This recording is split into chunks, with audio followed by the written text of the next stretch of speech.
this episode of Playlog, we're talking about our most anticipated indie games for the rest of the year. This is the best of the rest.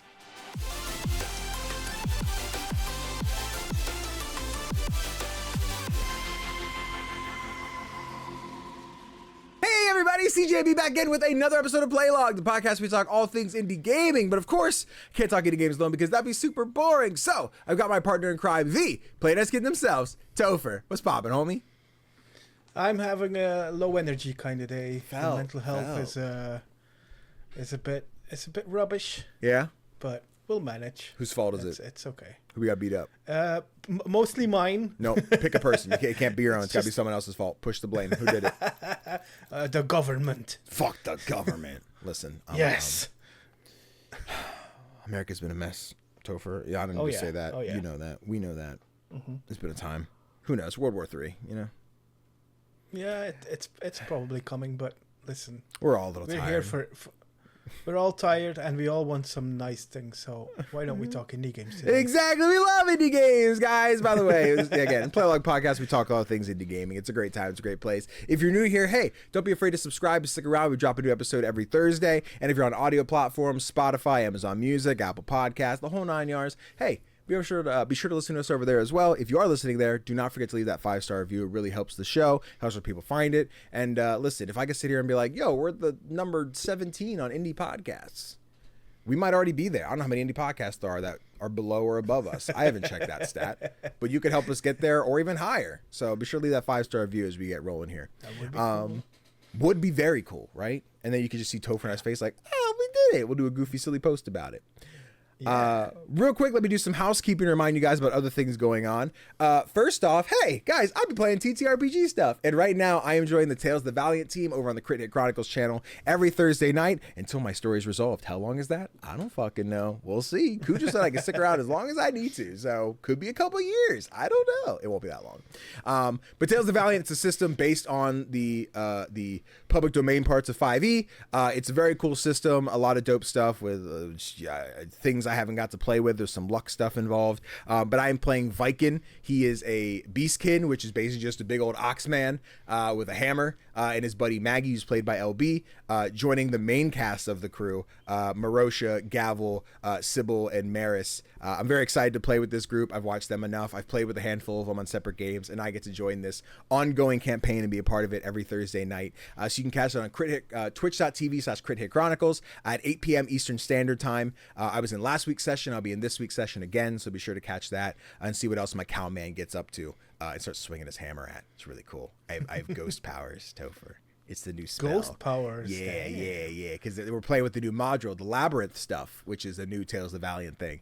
And the new Barbarian class is called the Forsaken. And basically the whole thing is like ghosts like follow me around and stuff. So like if someone steps in my area, I could just do like a brah and like pop with either radiant or necrotic damage, or you know, there's all this different shit that happens. It's really cool. More stuff to come. Probably very plot heavy, so I won't tell you about it here. So stick around and catch that. But yeah, again, Thursday nights, 8 p.m. Eastern Standard Time on twitch.tv/CritHitChronicles. Also, as our last quick reminder, as part of the podcast, we'll be doing our bi-monthly book club, where we go back and replay some indie classics or finally get around to some modern indies that we just haven't played yet. And for the month of June and July, we'll be playing American Arcadia. This cinematic puzzle game combines a 2.5D platformer and a first-person game to tell the tale of a thrilling escape. As Trevor, you are escaping the world's most popular reality TV show, where a drop in popularity will cost you one thing: your life. The thing is, people don't even realize they're part of a show. Set in this gorgeous future, retro-futuristic 1970s, the game tasks you with trying to make it out alive. Play the game during the months of June and July on Steam, PlayStation, or Xbox, then over to our write-in form in the description and give us your thoughts on American Arcadia for our July 29th episode of Playlog Podcast. You can join us live on twitch.tv/CGDannyB for the discussion, or watch the upload from on YouTube on Thursday the 31st on youtube.com/CGDannyB or audio platforms of your choice. And that, bada bing, bada boom, is the housekeeping. So, no writing questions, no quick into news means Tofr. We're right into the topic of the show. And it's our probably annual series episode things that we do. Man, words are hard. Where we're doing our best of the rest of the year. Where you and I are talking about our most anticipated indie games for the rest of 2025. We are hitting the tail end of June. We are over halfway through the year in terms of months. I don't know days. I don't know what day of the month, the year we're on. It's probably half. But we're going to go back and forth just talking about 10 each indie games that are scheduled to come out this year or have a release date of 2025 and talk about how we're excited to play them. Mm-hmm. Yeah. Do you want to start? Do you want me to start? How you want to run it? Listen, I know what your first game is. Bring it on. All right. Okay. Guys, underrated game I've not talked about enough on this podcast. We need to talk more about it. There's this upcoming indie game that everyone should hear about. Hold on. The trailer's already playing. Be quiet. Shush. You're going to spoil it for him. I'm really excited for this thing. It's called Moonlighter 2, right? Now. I won't spend too long on it. I've talked about Moonlighter like every week for this month. I'm very excited. If you haven't heard me talk about Moonlighter, basically it's a roguelike. You're playing as Will. During the day, you run the shop. During the night, you run dungeons. You're getting items from the dungeons, come back and sell in your shop. It's super freaking fun, super addictive. I love the first game.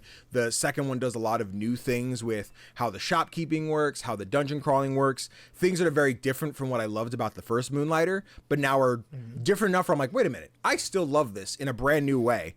I got to play like 7 hours of the demo, just trying to complete it and get all the money that I needed to finish that story quest. I'm super excited. It comes out sometime this summer. We don't have an official date or anything yet, but I'm hoping it's July or August or just give me a date. Give me a date soon. Don't shadow drop us on me because whatever I'm playing then is getting shafted. I need to plan a little bit. Give me some time. But yeah, I'm super excited. I'm jazzed. I want to play Moonlighter super freaking bad. If you want to hear me talk more about it, check out the last 2 episodes. I talk about it a lot. There we go, Moonlighter. As you should. As I should. Really, really good. It's really good. I'm so excited. I can't fucking wait. I can't wait. Whatever the topic is that week when Moonlighter comes out and we're like the Moonlighter review, like it'll be like, oh no, indie catastrophe, something has happened. I'm just gonna put Will's face on whoever's on the thumbnail. Like, by the way, Moonlighter came out today. I don't know if you knew that, guys. But yeah. Anyway, the only reason I didn't put it on my list was because I knew it was gonna be top of your list. Well, I don't know if we knew that. I think you could assume, but like, you know. Yeah. Listen, I know when we're talking about possibly your game of the year. So listen. I'm excited. It's gonna be fun. Moonlighter, baby.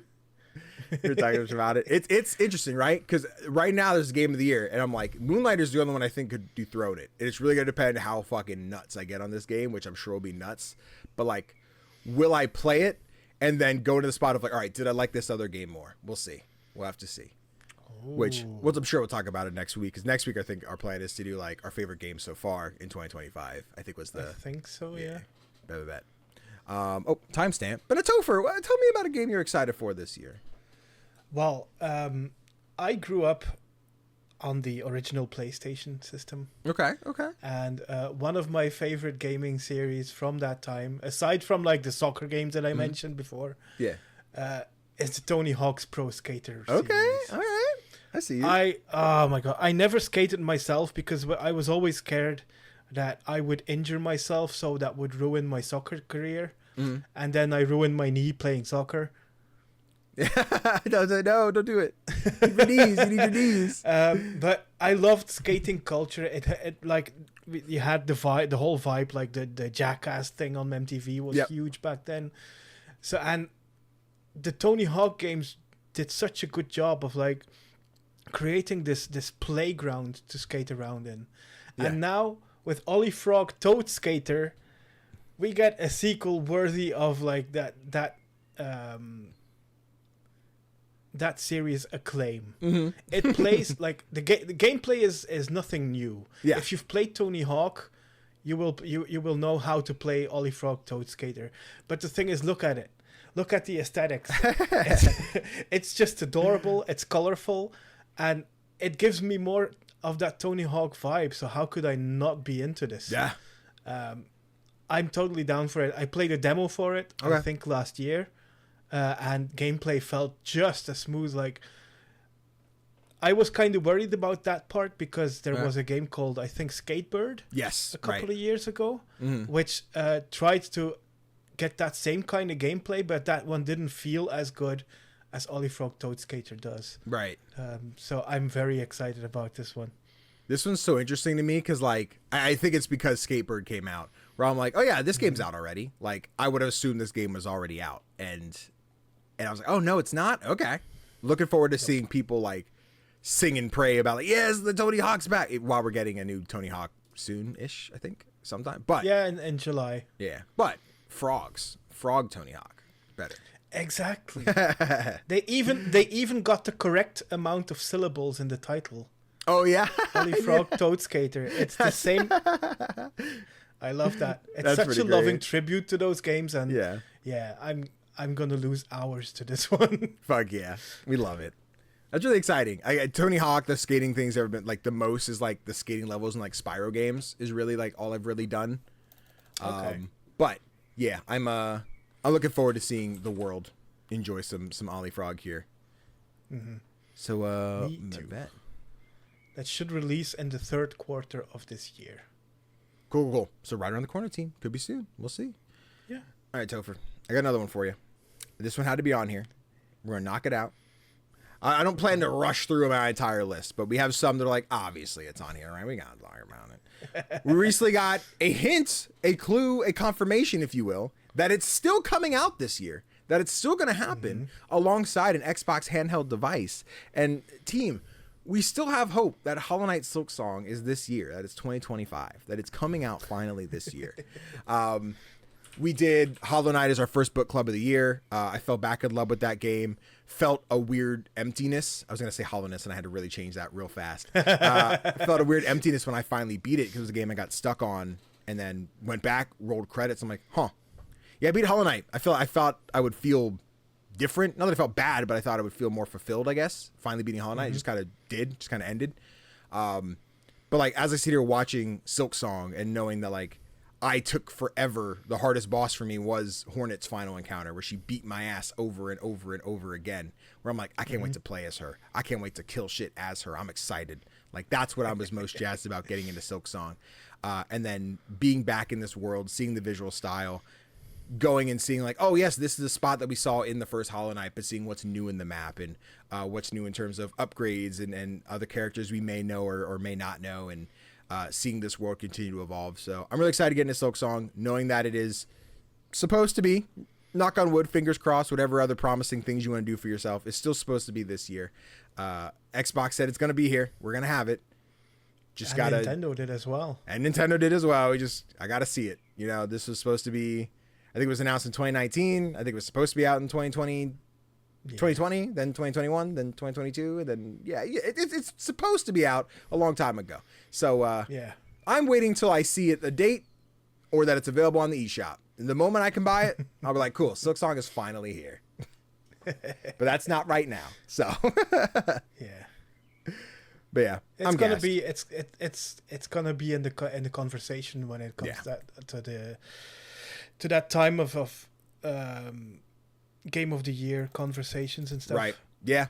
And I'm interested, right? Because I think we're potentially seeing Hades 1.0 this year as well, and that's the weird case of early access release. How does that swing when it comes to Game of the Year conversations? Where like people still love it, but like we did get a good chunk of Hades last year. It just wasn't out. Do we double back and say yes, I've beaten Hades again, and now I still love it the same when I've already beaten it?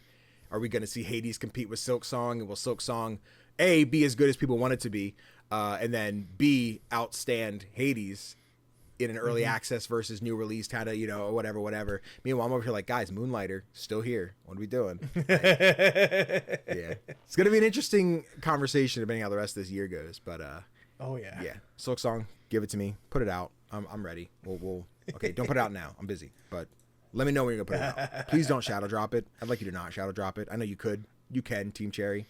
You don't need any advertising. You're good. Just for my sake. It'd be really helpful. If you want to shadow drop it, just don't do it this summer. Yeah, please. Please. Do it like October 1st or some shit.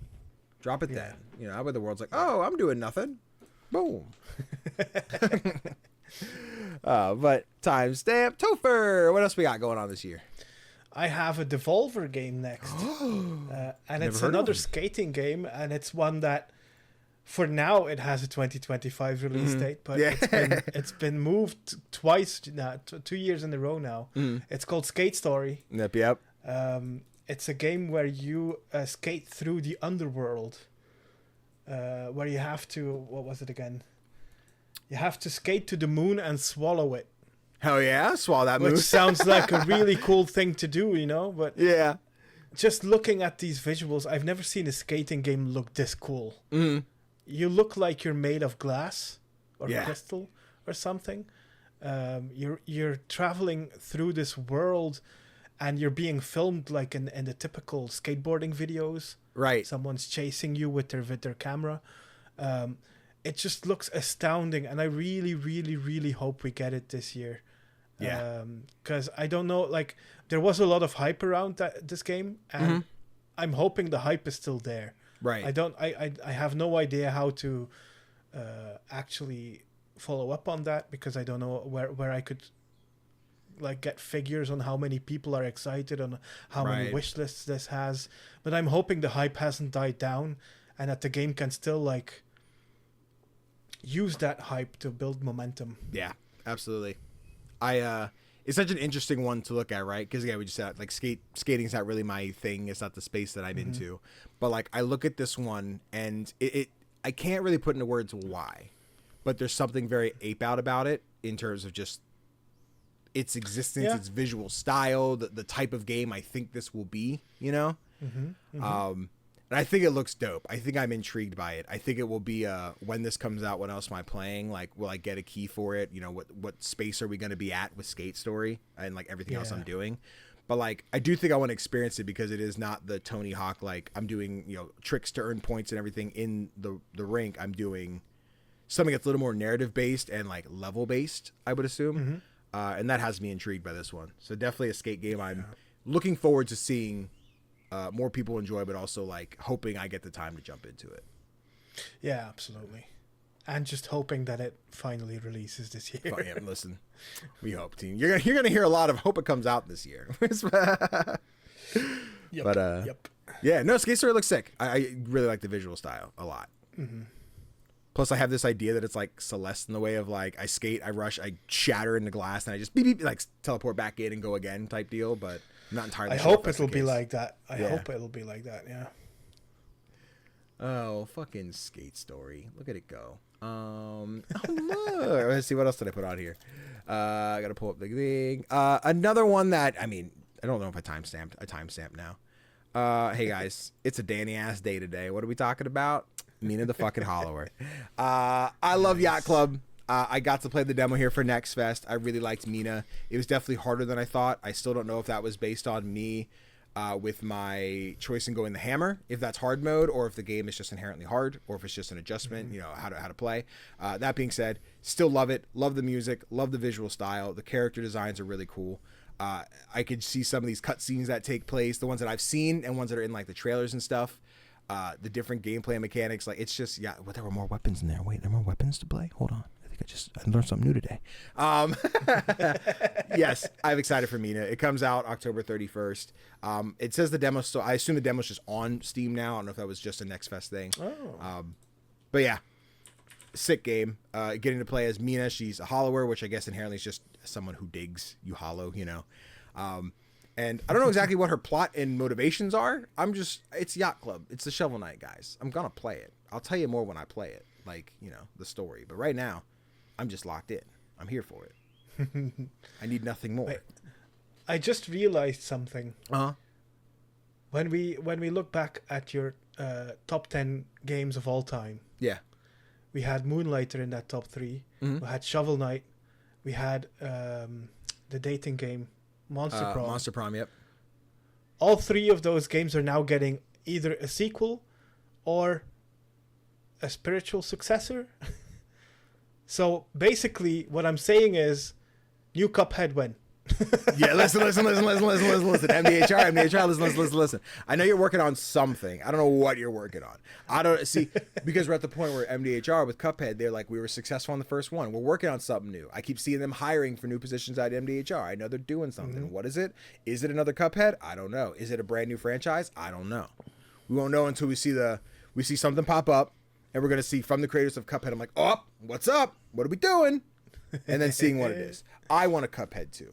I'll clown a Cuphead 2. I will get clowned on by Cuphead 2 and then clown on the bosses in Cuphead 2. That's how that goes because I won't know how to fight the new bosses. But I'm going to get there. I'm going to put hours into it. It's just a matter of, are they going to give it to me? And when are they going to give it to me? You going to give it to me when I'm 40? Am I going to be 10 years from now and finally get back into Cuphead? I'm like, I still got it. I'm ready. I'll do a Let's Play. Fucking run. Can you imagine if like 4 of your favorite games of all time all get either a sequel or like a new game by the same developers in 1 year? Like, that's a lot of time. That's a lot of fucking time. Holy shit. Guys, you can't be doing that to me. You can't be doing that. If at the Game Awards we see something from MDHR, I'll be excited. Because I think it's been, well, we got Delicious Last Course in was that 2021? Oh, let me check. Yeah, see, we'll have to do a quick Google on that one, see how that went. 2022. 22. Okay, so it's been 2 years since we got that. So yeah, depending on from 2017 to 2022 to get the DLC. So if they are doing another Cuphead, I'm assuming now they have the backing of an Xbox as somebody to help them with production quality, and then obviously the prestige. Like, oh yeah, we got a bigger team for something. But yeah, I don't know. I assume they'd want to still stick with that style because that's what put them on the map, and I'm sure they love that. But we don't know until we know. Don't know until we know. Nope.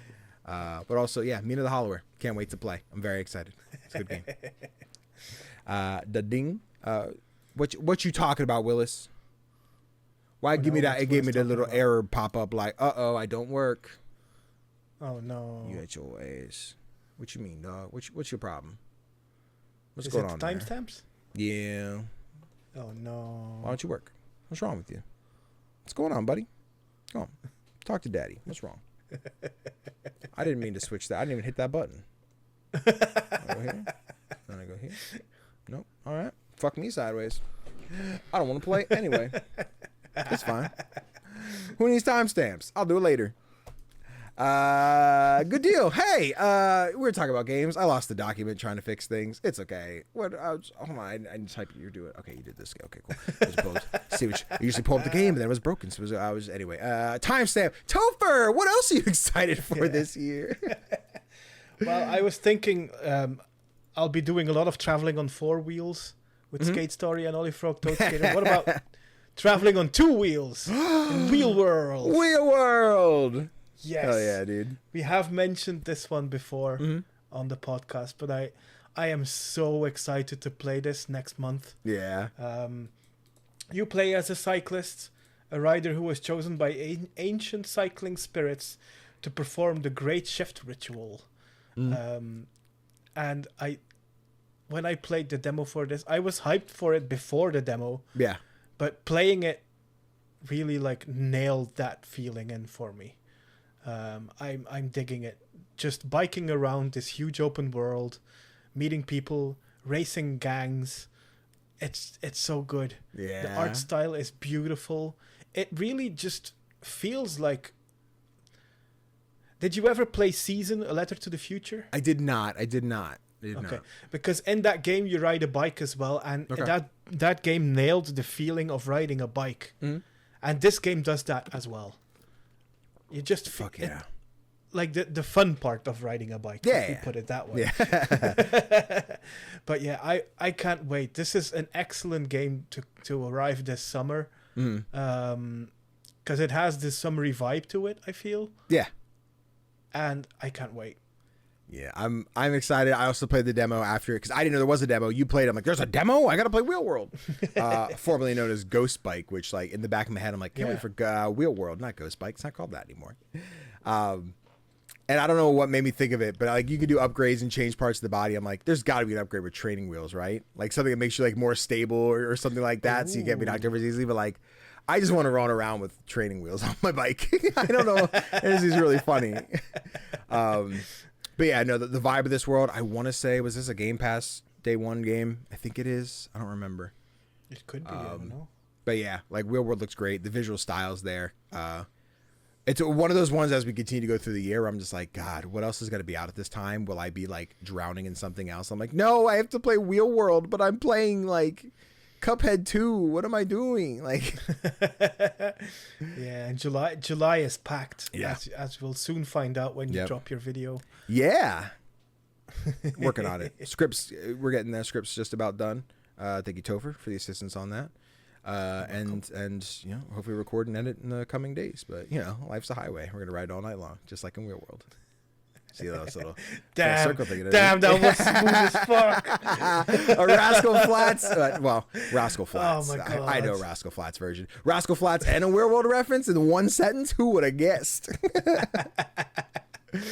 Yeah, I love the timing of this release because you have the Tour de France going on in July. Oh, okay. Which is like the biggest cycling event in the world. Yeah. So when people are done watching that and they're like, man, I wish I could bike like that, play Real World. Yeah. Like, I want to play some Real World. Do it. Yeah, that's such a fun game. I don't know if the demo's still up on Steam. If it is, you should totally check it out. And if not... That's not on Steam anymore. Damn. Sorry, guys. You're too late. You're too slow. You should have heard this podcast months ago so you could have played it. Crazy. But yeah, Real World looks very exciting. Timestamp, Danny. No, still not working. Not sure what happened. That's fucking sad. Hate everything. Damn. Whatever. It's fine. Aww. Manual labor. Who knows? It's not manual labor. It's not the word I wanted to use. It's not manual labor. Anyway, hey, I like video games too. We already talked about Silksong, which big Metroidvania coming out this year. But for anyone who's like, I don't know if I want to do Silksong, I have something a little more bright and a little more colorful. Let me introduce you to this gorgeous ass game called Constance. I played the demo for it like 2 years ago. They were also at PAX East. I keep seeing them at other cons. They just got a release date of November 24th, 23rd, somewhere in that ballpark. When I played the demo the first time, I said Constance was bright Hollow Knight. And like it's that. It plays the same. It's the Metroidvania, so exploration is the same. The combat feels super similar. The dashiness, the verticality, like this game is super fucking awesome. I have not played any more demos since the initial one I had, all because I'm like, I know I'm going to like this game. I don't need to see any more. If they're going to show me new things that I have to replay, like that's fine. I'll just play the full thing when it's here. I've been sold on Constance for years. I'm still sold on Constance.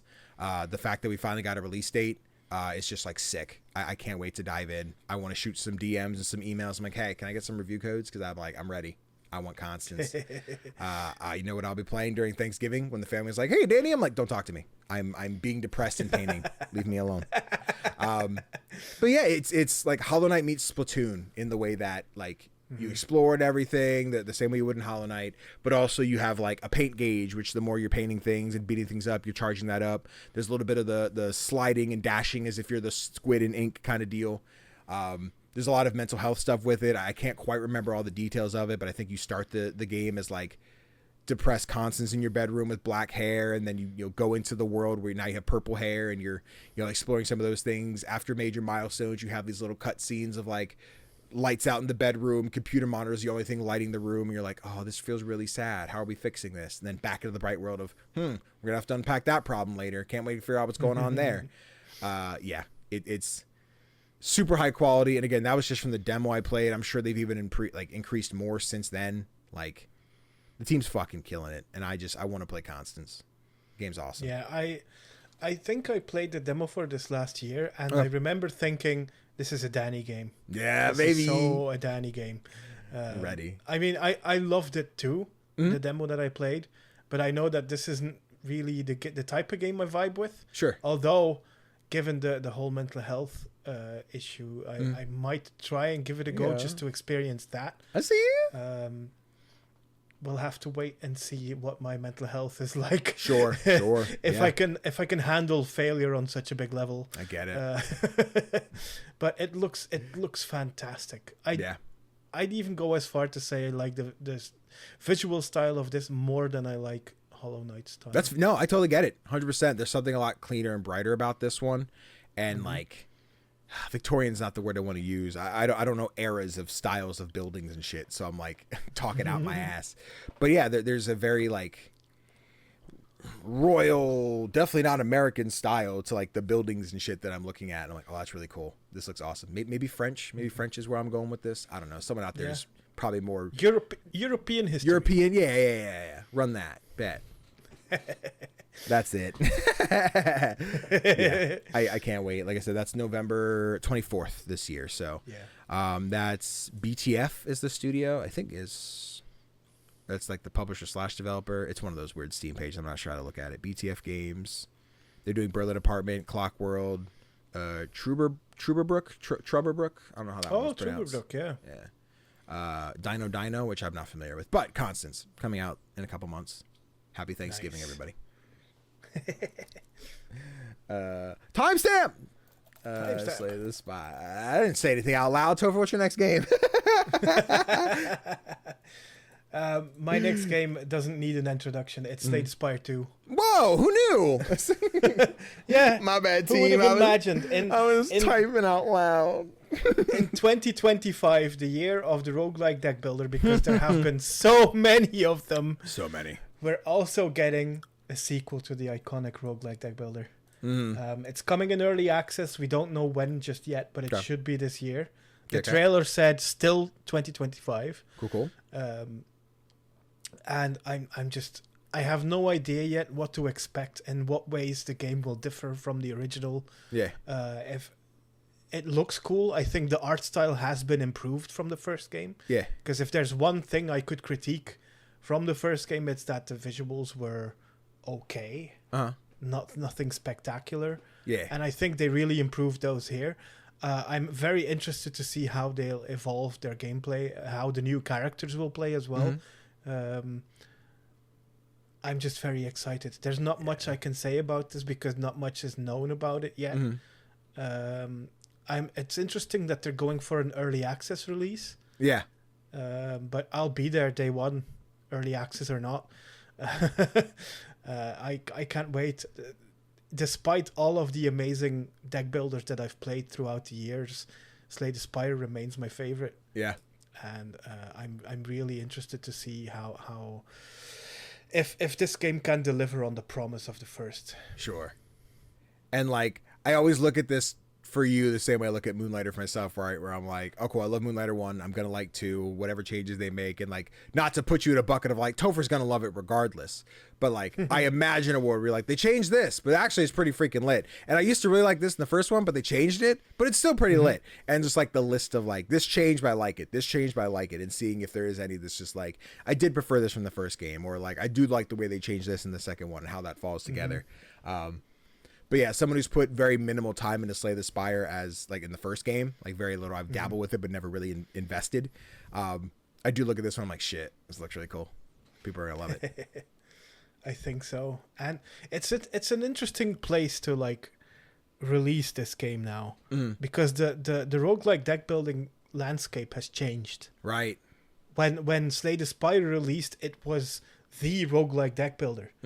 There were some others, but none of them with that same kind of impact. Right. But as you know from having talked to me every week on this podcast, this year we have seen some really, really excellent deck builders release on an almost weekly basis. So it's like the competition is on.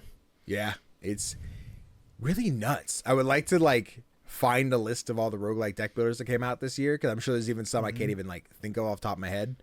And be like, shit, it's a packed year. It is. It really is. Fucking Slay the Spire. Who knew? Whoever expected. I didn't. I didn't pull up the next game. What was my next game? It was this one. I found it. Timestamp. I like Persona a lot. Do you? I'm very excited for Persona 4 Golden remake, whatever they called that one again. I still have to finish 3 Reload, preparing for 6 whenever they eventually announce that one. But sometimes you need a little bit different of a Persona. And one I'm really excited for is called Demon School, which is more of a XCOM meets Persona. In the way this one works, you're roaming around the school, you're meeting your friends, you're building your social links, you're going out and doing the mundane tasks to increase your stats, like fishing and going to the gym and doing your homework and all that stuff. And then you go into like the metaverse type area and you're fighting these different bosses, you're fighting these different hordes of enemies, and it is so Persona coded where like anytime I talk to someone, I'm like, if you haven't heard Demon School and you like Persona, keep it on your radar. It's not copy paste. It's not the same. It doesn't have that Atlas style and vibe in terms of like their super mega anime thing, but it has a very different 2D tactical anime thing to it. And I think Persona fans are going to love it. I know I loved when I got to play the demo a few years back. This has been a game I think continually is like, hey, it comes out this month. No, it doesn't. Just kidding. I remember I put it in one of my like monthly release videos, and then they pushed it back. And then I think it was like the end of 2022, and then it was the end of 2023. Then they said we'll see you in 2025. You know, it's a very Hollow Knight-esque thing. But again, indie games get delayed all the time. They take a lot of work, smaller teams, etc. So I'm always at the spot of, cool, I'm excited for your game. I'll get it when I get it. So right now, we're saying summer 2025. It's slated, I think, Q3 2025. Yeah. At this rate, I am prepared for that to change to a Q4 2025 / Q1 2026. But, you know, I'm right now, it's this summer. So we're going to rock with it for this video. And I will play it when it comes out. Yeah. I've been excited about this one as well, even though I'm not the biggest Persona fan. Like, the only Atlas game I've ever finished is Catherine. Okay. Which is something completely different. But Demon's School, I'm hyped for this. Just the XCOM-esque battles have sold me on this, and then combine that with the social element. Yeah, I'm down for this one. Cool. Yeah, dude, this game's gonna be awesome. I've played a little bit of the demo. I'm trying to remember like how some of the turns went. There is the place your guy, do your move, and you know, these will interact with another, but I think you can like undo to redo it in the right order. So this guy will do 2, this guy will do 1, but because someone did damage first, this guy will do increased damage, and you know, that kind of thing when you're going through and doing the combat. So yeah, I was a huge fan of what I got to play already. My head's spinning. I'm like, there's a lot of games. What if maybe not this summer? What if you guys did go late 2025? That'd be kind of cool, right? But yeah, the same day as Moonlighter. No, I'm sorry, Demon School. That was a poor choice. Respectfully, that was a poor choice for you. You shouldn't have done that. You picked Moonlighter Day? That's crazy. That's wild. But neither here nor there. Yes, super excited. Gonna be a fun one for many of our anime weeby fans out here who like their social links. But yeah, Tofr. What else we got on the catalog?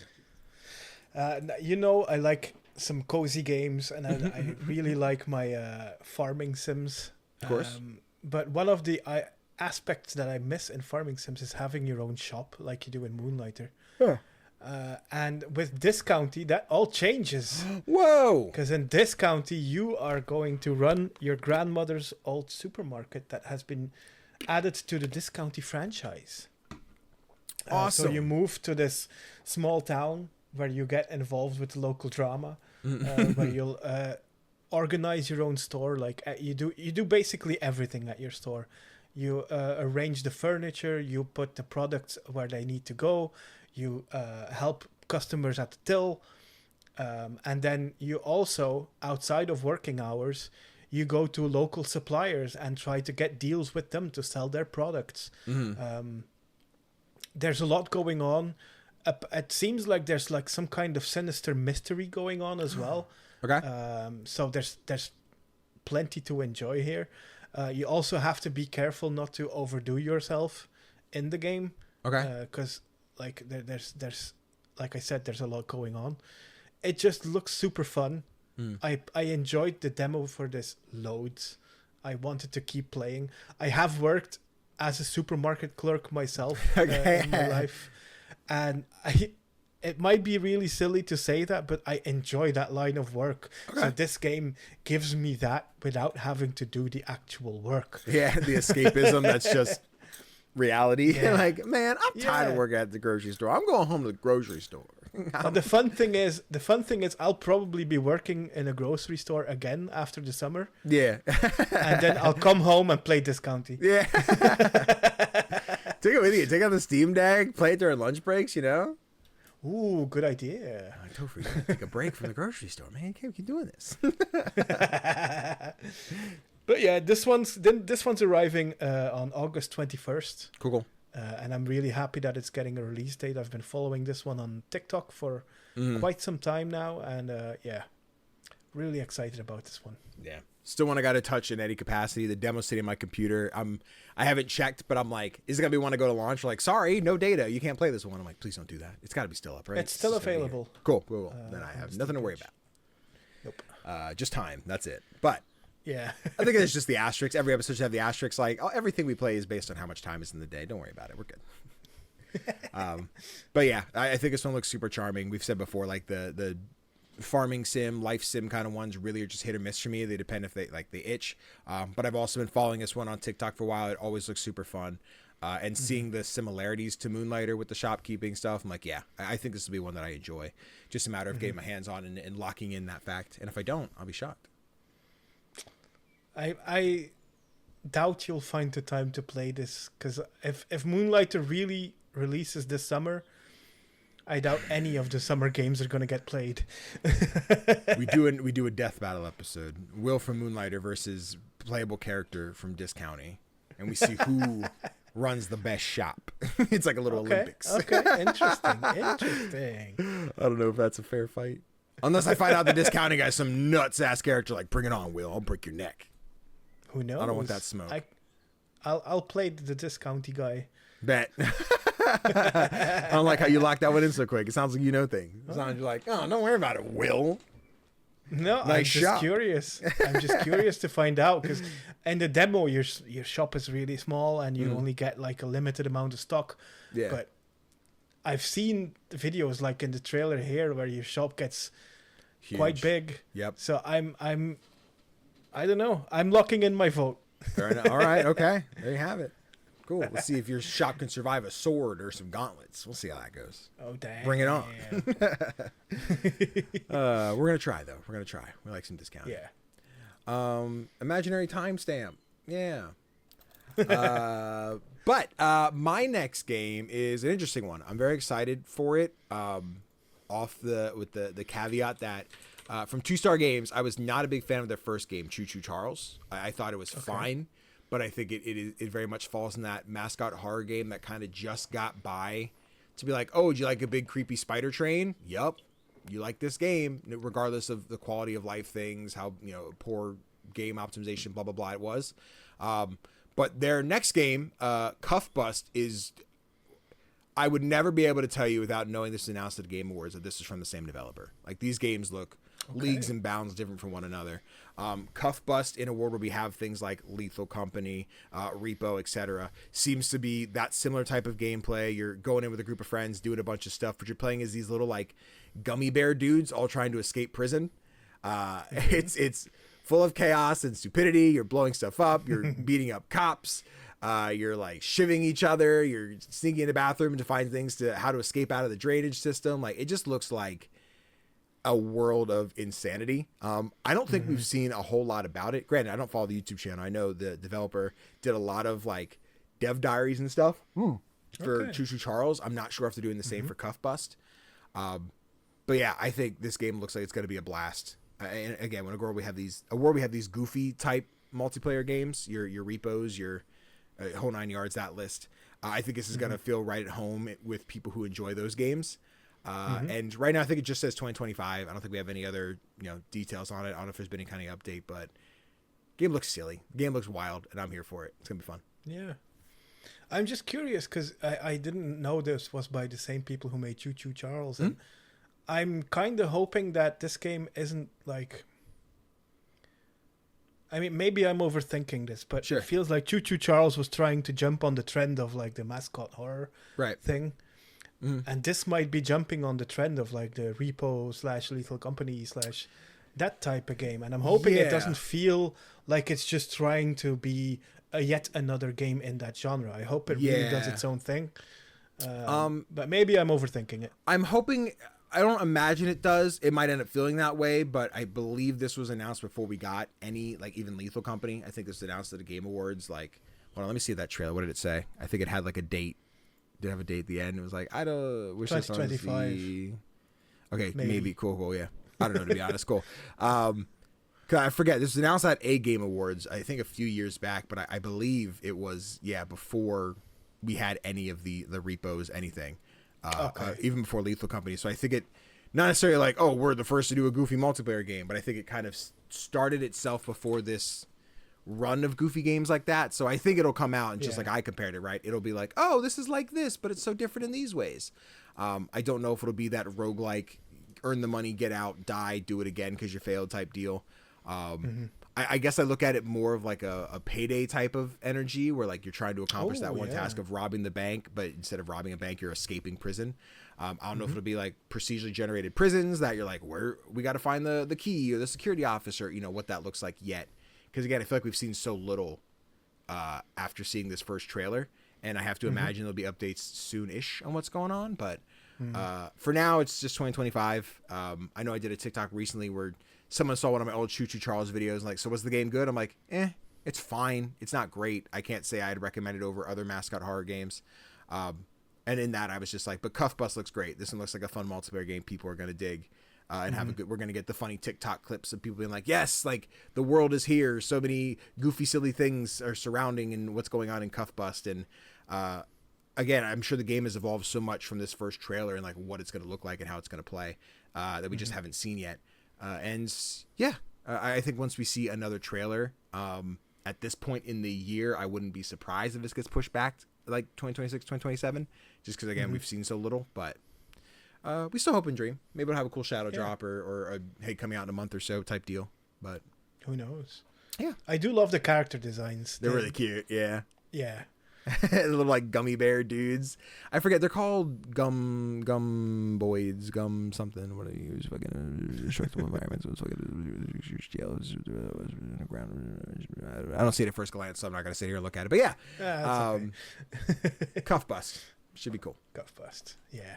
I gotta find your next one. I found it. Tofr. What else are you looking forward to this year? I know my next game is one that you're looking forward to as well, because you reacted to the trailer from, was it the Summer Games Fest? Yep. Yeah. It's called Mixtape. Yeah, it is, baby. It's made by Beethoven and Dinosaur, the people who previously made The Artful Escape, which I really, really enjoyed. Yep, same. It's a good game. And this one, three friends have one final adventure before they graduate school, I think. And you just living like that rebellious teenage life in like a mixture of different set pieces, I believe. And it's all set to this incredible soundtrack. Do I have the list? Yeah. It features music from Devo, Roxy Music, Lush, The Smashing Pumpkins, Iggy Pop, Sushi and the Banshees, Joy Division, The Cure, and so many more. I was wondering, by the way, when that trailer dropped and they showed all of the artists, do you know these artists? Because you're young. The Smashing Pumpkins is the only one I know by name, but I could not tell you a single song. Okay. I think, if anything, this is a list of groups and bands that I'd be like, I don't know who that is. You're like, this song, I'm like, no idea. You play it, I'm like, oh, I've heard that before. But like, without doing research, nothing. Listen, you are in for a treat because you are getting all of the best bands from the 80s. Hell yeah. All in one perfect mixtape. You did mixtape because it's fun. Yeah, this is one I'm excited for. They had reached out to me because you mentioned that ad. For transparency, it was a sponsored ad, so I did have to, I did get paid or, invoiced for this project. That being said, I was excited for Mixtape regardless. It was just cool to see they were getting a trailer at SGF. I really enjoyed Artful Escape. It was actually a fun, like, I didn't know what to play on stream. Let me grab this quick. And I'm like, hold on, guys, I'm really into this. So, like, lucky impulse, what are we playing for stream kind of game. And this exudes a lot of it, where at Summer Game Fest, I didn't get to play it, but I saw a stranger. I'm like, hey, cool if I just put on these headphones and watch yours. He's like, yeah, come on in. And it is this music video with little mini games that don't really have like consequence. Like, it's not like a rhythm game of like, oh, you didn't accomplish enough blah blah blah is why you did the song, but almost in the like We Are OFK style of like, as you're playing through, like, yeah, you can knock things over and shatter things, but like it doesn't have consequence. It's more just like a tactile thing to do while the music plays. But it's really cool with how immersive they are. I wish I got my hands on it, and it's gonna sound really weird, but one of the first levels that I got to watch, two people start to make out, and I don't know how this works on PC, but on controller you had to use the left and right stick, and you would like intertwine the two tongues and like you have them make out. I'm like, this is really weird. This is kind of gross, but also like, how are they doing that? How'd you make a game like that? Like, what's the mechanic? But it's very cool. I like the almost WarioWareness of it, of like, in the moment the music's playing and just some mini game's gonna kick in and you just got to do it real quick. I think you see the threads of what is the Artful Escape in a brand new like format going from something that's like 2D to this cool like 3D, almost Life is Strange style game. It's really cool. I'm looking forward to just plowing through this and experiencing the whole thing. Yeah, absolutely. To me, it's very nostalgic because it reminds me of the time before we had cell phones, before everyone had a computer in their homes. Yeah. And like, I know I'm sounding really, really old right now when I say that, but just not being connected to everyone all of the time was such a relaxing place to be. And to just then connect with the people around you is something that we just can't do anymore. Yeah. So this is going to be a really good stand-in for that. It's going to be good. I'm looking forward to it, man. It's, I forget, we have a date or is it just 2025 right 2025, now? 2025, yeah. Okay. So around the corner, we'll get there, team, one day. That'd be fun. I'm interested to see if that's one we can stream or not. If it'll be like, what's that? Copyrighted music? Get fucked, kid. Like, yeah, that's a lot of copyrighted music. Yeah, so might be man, it's such a weird one, right? Maybe we just have to take the hit and be like, sorry guys, there's nothing to react to here. Here's a game, and there's no VOD to upload anyway because YouTube said we can't have the music, but we'll see what the vibe is as it comes out. Yeah. They might pull one of those marshmallows like, hey, these tracks are good for streaming and whatnot as long as it's mixed with Mixtape. Next up, baby, let me show ya. Tofr, I like me a good Doom clone, a good old first person, fast paced shooter.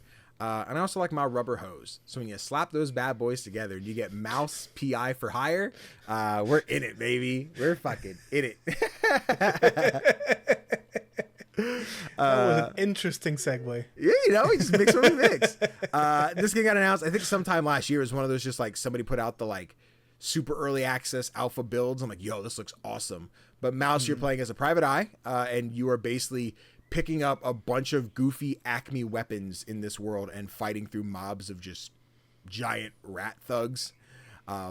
There's like a poison gun, there's an ice gun. I think there's some different melee weapons. Like this trailer is like just a new selection of the weapons where it's like, I think it's like a bleach gun, but if you hit too much bleach on someone, they just melt. I'm intrigued at what the difficulty is gonna look like for this because the trailers show like here's what the weapons do and how fast they work and like it's just murdering everyone. I immediately think of Fallen Aces, which dropped in early access I think last year, if not earlier this year. It has a very similar vibe to that with like noir, like, hey bud, what you doing here? I'm about to bust your chops type energy. And this is one that I think we've seen, and again, like, what's the date? Coming out in 2025? Maybe. We'll see. I know I've had some friends work on PR for this one, and I'm not sure where they're currently at with their PR and how that's going, but this just looks like one I'll dive into and just fall in love with the cartooniness of it and how much is, like, going on, what goofy, like, sound effects and bring brong boings are happening every time I'm beating somebody up or finishing a level, and I think this is a cool game that is not quiet. Like, people are excited for it, but because it's not here, there's not a lot to say. And the moment it is, we're going to see the internet be like, look at this funny thing that happens when you have this weapon. Or like, even the niche videos of what's the ultimate build to have in Mouse PI for hire. You want to make sure you take the shotgun in the ice raid because you can take out quick damage and blah, blah, blah, blah, blah.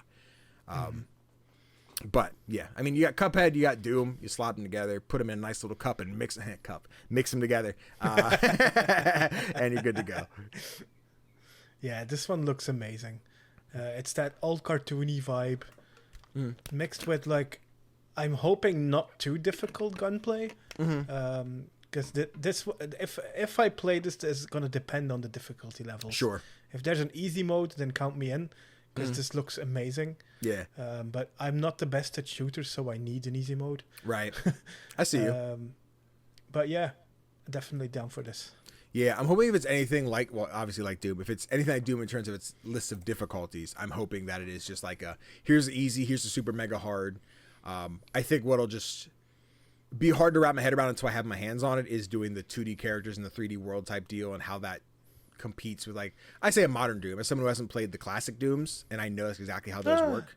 I know, it's crazy. It's crazy. I don't own them. I have Doom 64. I think that came with Doom Eternal, but like, oh my god, I don't have them. One day maybe I'll be god at them. Damn. But I I'd like to. I'd like to go back to Doom, but not indie. Like, who plays those shits anymore? Yeah, that's true. That's Doom, true. kind of gross.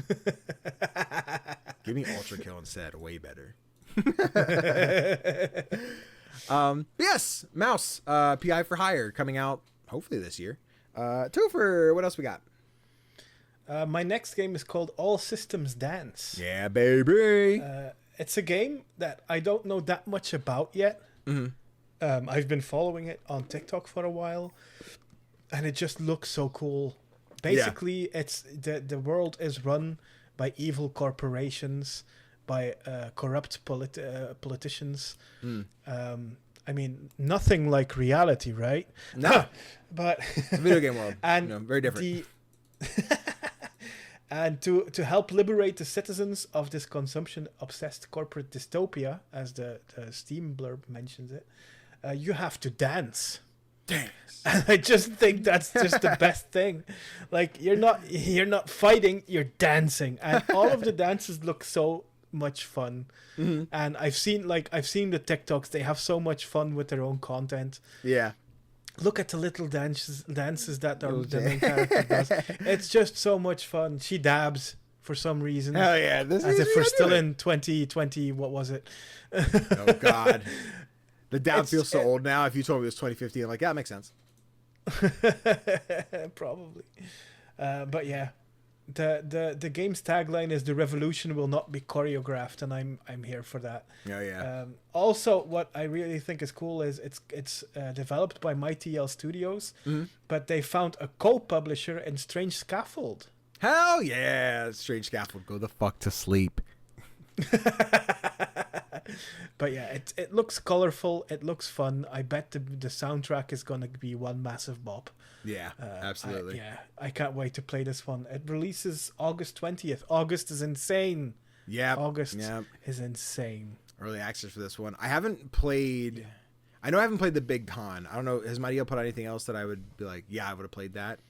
I feel like did they have something between Big Con and All Systems Dance? I guess I have a Steam page up. I can see too. But they have Quench and a Night in the Attic. No, so I've not that's really. That's a VR exclusive. No, do it. Yeah, then the Missile Command one, which I don't think comes out in July here, so I haven't played that one. But I heard good things.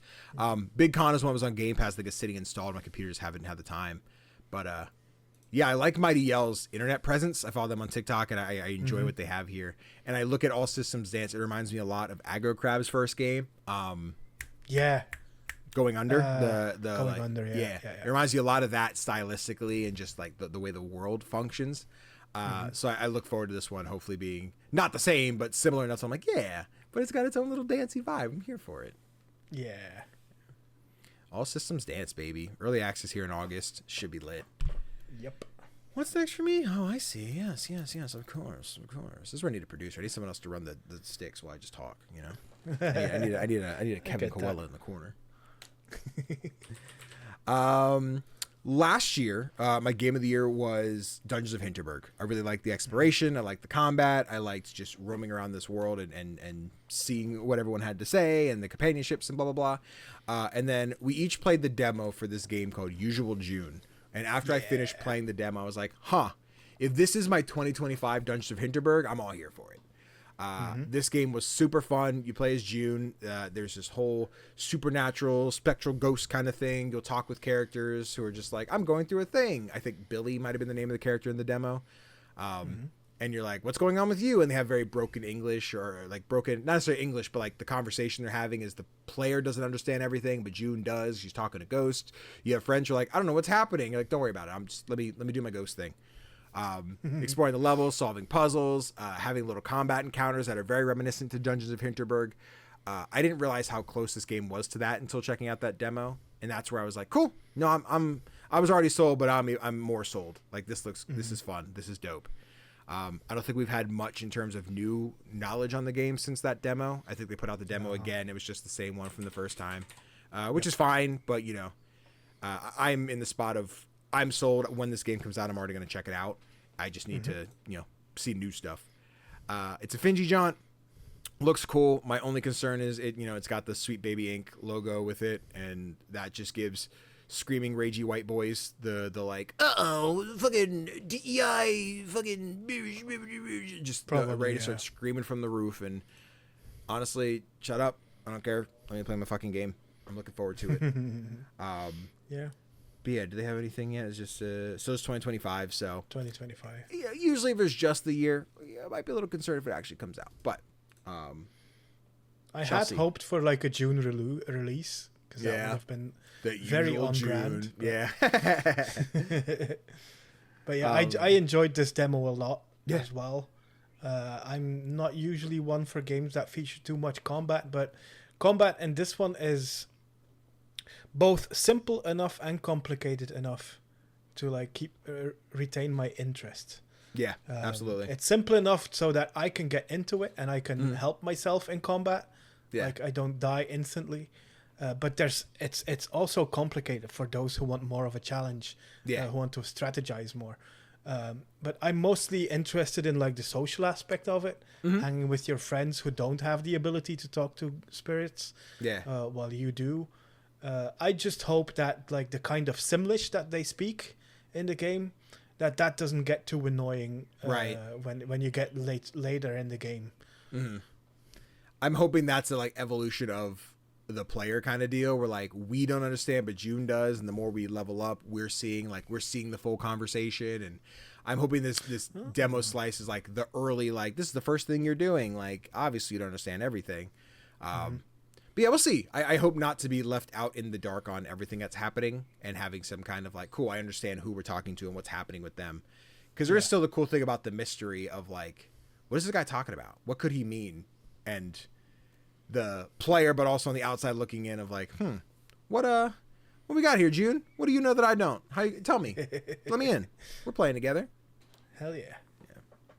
But yeah, usual June. Sometime this year, but not in June, unless it's in the next 7 days. Week. Yeah. You shadow drop this shit tonight. We don't even know. It'd be crazy. Can you imagine? I'd be not upset, but I'm like, guys, fuck me. Shit. Let me tell you, there was a point as a gamer, I'm like, shadow drops are great. The game's out today. As a content creator, I'm like, please stop shadow dropping shit. Please don't do that. I have to nap. I have to sleep eventually. Yeah, exactly. I just had to tell my colleagues at so many games that we got offered a key for Shuffle Tactics, which released today. Yeah. But we only got offered the key today. Oh. And I'm like, I've done so many reviews in the past couple of months. I need a little bit of a break. Yeah, I don't have it. Yeah. Damn. This day one's, man. Let me tell you, I'm still in the spot where I linger between media and content creator type deal. Like we make this joke every time at PAX where friends have badges. Like some of us are media, some are content creator. Like, what's the difference? We're like, we think media is written. If you do written, you get media. If you just do video, you're content creator. I'm like, okay, that seems fair. That seems how that works. And then as I'm sitting here looking at like every game that comes out, I'm like, can't wait to get a key. And then sometimes we get a key like a month, a week in advance. I'm like, okay, we have some time. Whereas like lately, like the Altars, I got a key for, which I've played a little bit of. But I got that on launch day. I didn't get that, the week before like everybody else. I'm like, okay, so I'm not reviewing this like I normally would. And I would talk about it today, but I already have a list of other things. I'm like, we can talk about enough games. We'll get there. But yeah, sometimes it's day of, sometimes a week before. Never really know which are which. So I was hoping Date Everything was a day of, but nope, had to buy that one myself. Thanks, Robbie Damon. I don't like you anymore. Oh, wow. I'm just kidding, Robbie. Very nice, but I don't know why you... it's on tape now. Yeah, it's fine. It's official. Yeah. Fine, stick to my guns. Robbie, you fucking suck. What the fuck, man? I thought we were cool. My TikTok has like 8,000 likes. I said that to you guys. You're like, yeah, you want to give me a key? Press engine. Fucking bullshit. Anyway. Hey, Tofr, what else are you looking forward to this year? My next pick is Dispatch. Ooh. It's a game I talked about recently during Next Fest. Yeah. When I played the demo for this. In Dispatch, you play as Mecha Man or whatever his name is. A superhero who has lost his mech and has now been asked to do dispatching instead, where you dispatch a team of Z-listers, like the worst superheroes you can imagine, and you have to dispatch them to like every kind of emergency.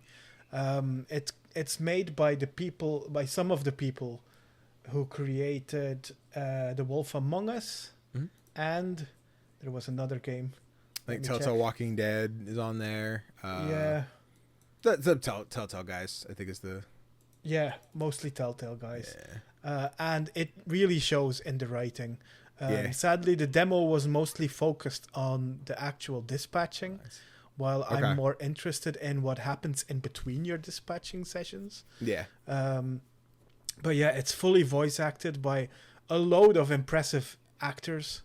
Not just voice actors, but it features Jeffrey Wright and Aaron Paul as well. Yep. In the as main characters. So I know Laura Bailey's in there. Alana Pierce. Jacksepticeye. Moist Critical. Yeah, bunch of content creators. Matthew Mercer. Matt Mercer. Who Mercer in here? Mercer. All right.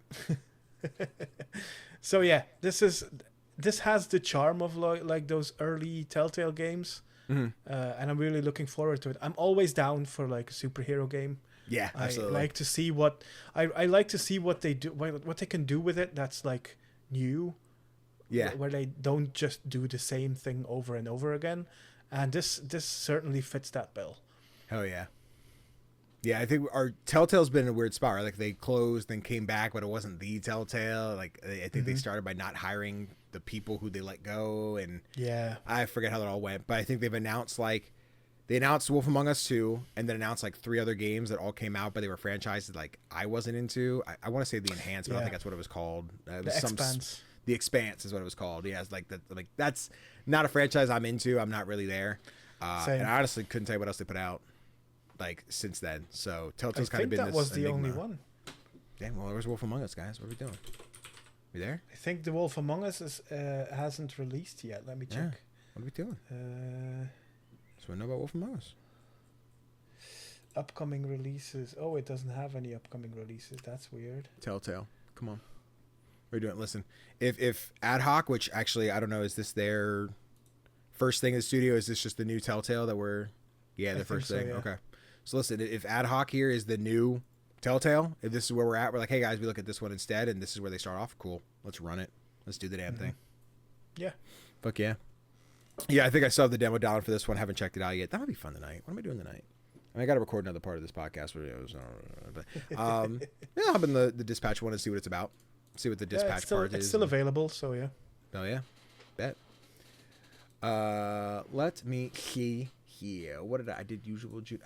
Oh baby, and that wasn't intended to be a pun, but it is now. Another demo from next. I still haven't tried, but I'm looking forward to the goofiness of this one. Another Devolver Jaunt. This one is called Baby Steps, and it's basically it's Bennett Foddy mixed with, I think it's the Manuel Samuel team, or I forget who's all working on this one. But I know Bennett Foddy's involved, who did Getting Over It. You know, anyone unfamiliar, the guy in the pot using the hammer to climb shit, and if you fall all the way down, and etc. But you're playing as this dude who lives in his parents' basement, who gets like teleported into a video game, and because you don't move a lot in your life, you're like remembering how to walk. So you have to do the manual controls of your limbs to progress forward, and it's a bunch of tough terrain, and you're watching yourself just roll and tumble. Oh god, I just noticed all like the sweat in like his ass crack and stuff. Oh, that's so gross. This poor guy. But yeah, I still have to check out the demo myself for this one. But like the silly vibe here looks like it's going to be great. I could easily see this being one that I commit to and see through, or I could see it like, hey guys, let's stream it for 3 hours on stream. Hey, we got what this game had to offer and experience it. The fact that there seems to be a narrative to it is what makes me think I want to go further and not just be like in Bennett Foddy, like I climbed so high. Hey guys, that's all we got. Like there wasn't really a character story to fall in love with or feel. Whereas here I'm like, oh, I want to see the torture this poor guy goes through and how he overcomes it and everything. So I think that might push me to want to see this one to the end, as opposed to just I made it to the first checkpoint. See you, everybody, from like normal like rage platformer kind of deals. And also Devolver, so should be cool. Yeah, I'm intrigued why this game is getting a mature rating. Yeah, it seems like it's going to scream about a lot of poop jokes, maybe dick jokes, adult, toilet humor. Does that earn you a mature rating? I'm not sure. I don't know. Actually, let me see. Do they have? Does Steam have their like ESRBs listed? It said so in the trailer. Yeah, I just wonder if they... Let me see. Baby steps, ESRB, or Peggy for you. Are you Peggy over there? What's your Peggy. Peggy crazy. Peggy 18. Wild. That's nuts, dude. Not my first baby steps. They even have... I don't think they have it on here. Actually, hold on. I guess fine. The trailer, if it has the icon, it'll have the like 4 blank, which I'm making this more difficult. Was that the beginning? Yeah, it said nudity. We're going to see dick and balls, Tofr. Let's go. Yay. If I had to guess, we'll probably see an ass. Is probably what's going to happen. We're going to like, dude's ass is going to stick out. We're like, oh, that's for adults. Can't be showing kids' butt. It's gross. Looking at strong language, joke references. Okay, cool. So yeah, crude humor, dumbness. That's what it looks like to be the case, but yeah. I think it's going to be fun. I think it is September 8th is this guy, so a few months out. Still have a demo downloaded, so who knows? We'll get to it. I want a nap first. But yeah, Baby Steps is my penultimate choice. So Tofr, what else you got for you? I have another one that we both really enjoyed the demo of. Yep. It's called Consume Me. Hell yeah. This is what I was going to put, but I was like, I think Tofr will put this one. Yeah, I fell in love with that demo. Mm-hmm. You play a teenager who is struggling with her weight. Mm-hmm. And it's basically all of these mini games where you have to try and balance a careful diet with exercising, but also doing your chores so you can earn money to buy a bathing suit so you can go to a party. Mm-hmm. It's just presented in such a cool way, and it's made by someone who actually went through this specific struggle. Right. So you know that everything you're seeing is based on actual facts, actual things that happened. I love the cartoony art style. I love how it is edited. I think I mentioned that on the previous episode when we talked about the demo. It feels like an Edgar Wright movie come to life, with the quick cuts and the montages. The humor is so on point, like when you're doing your exercises and then you look at yourself in the mirror and you're all muscly. Yeah. I just love that sense of humor, and I hope I'm ready for like the heavier themes that it's gonna deal with. Right. Because at the start of the game, like your whole dealing with your weight thing is kind of laughed off a bit, but I think it gets a bit more serious later on in the game. Yeah. But yeah, I'm totally here for this when it arrives in September, I think. Yeah, September 25th. That's right.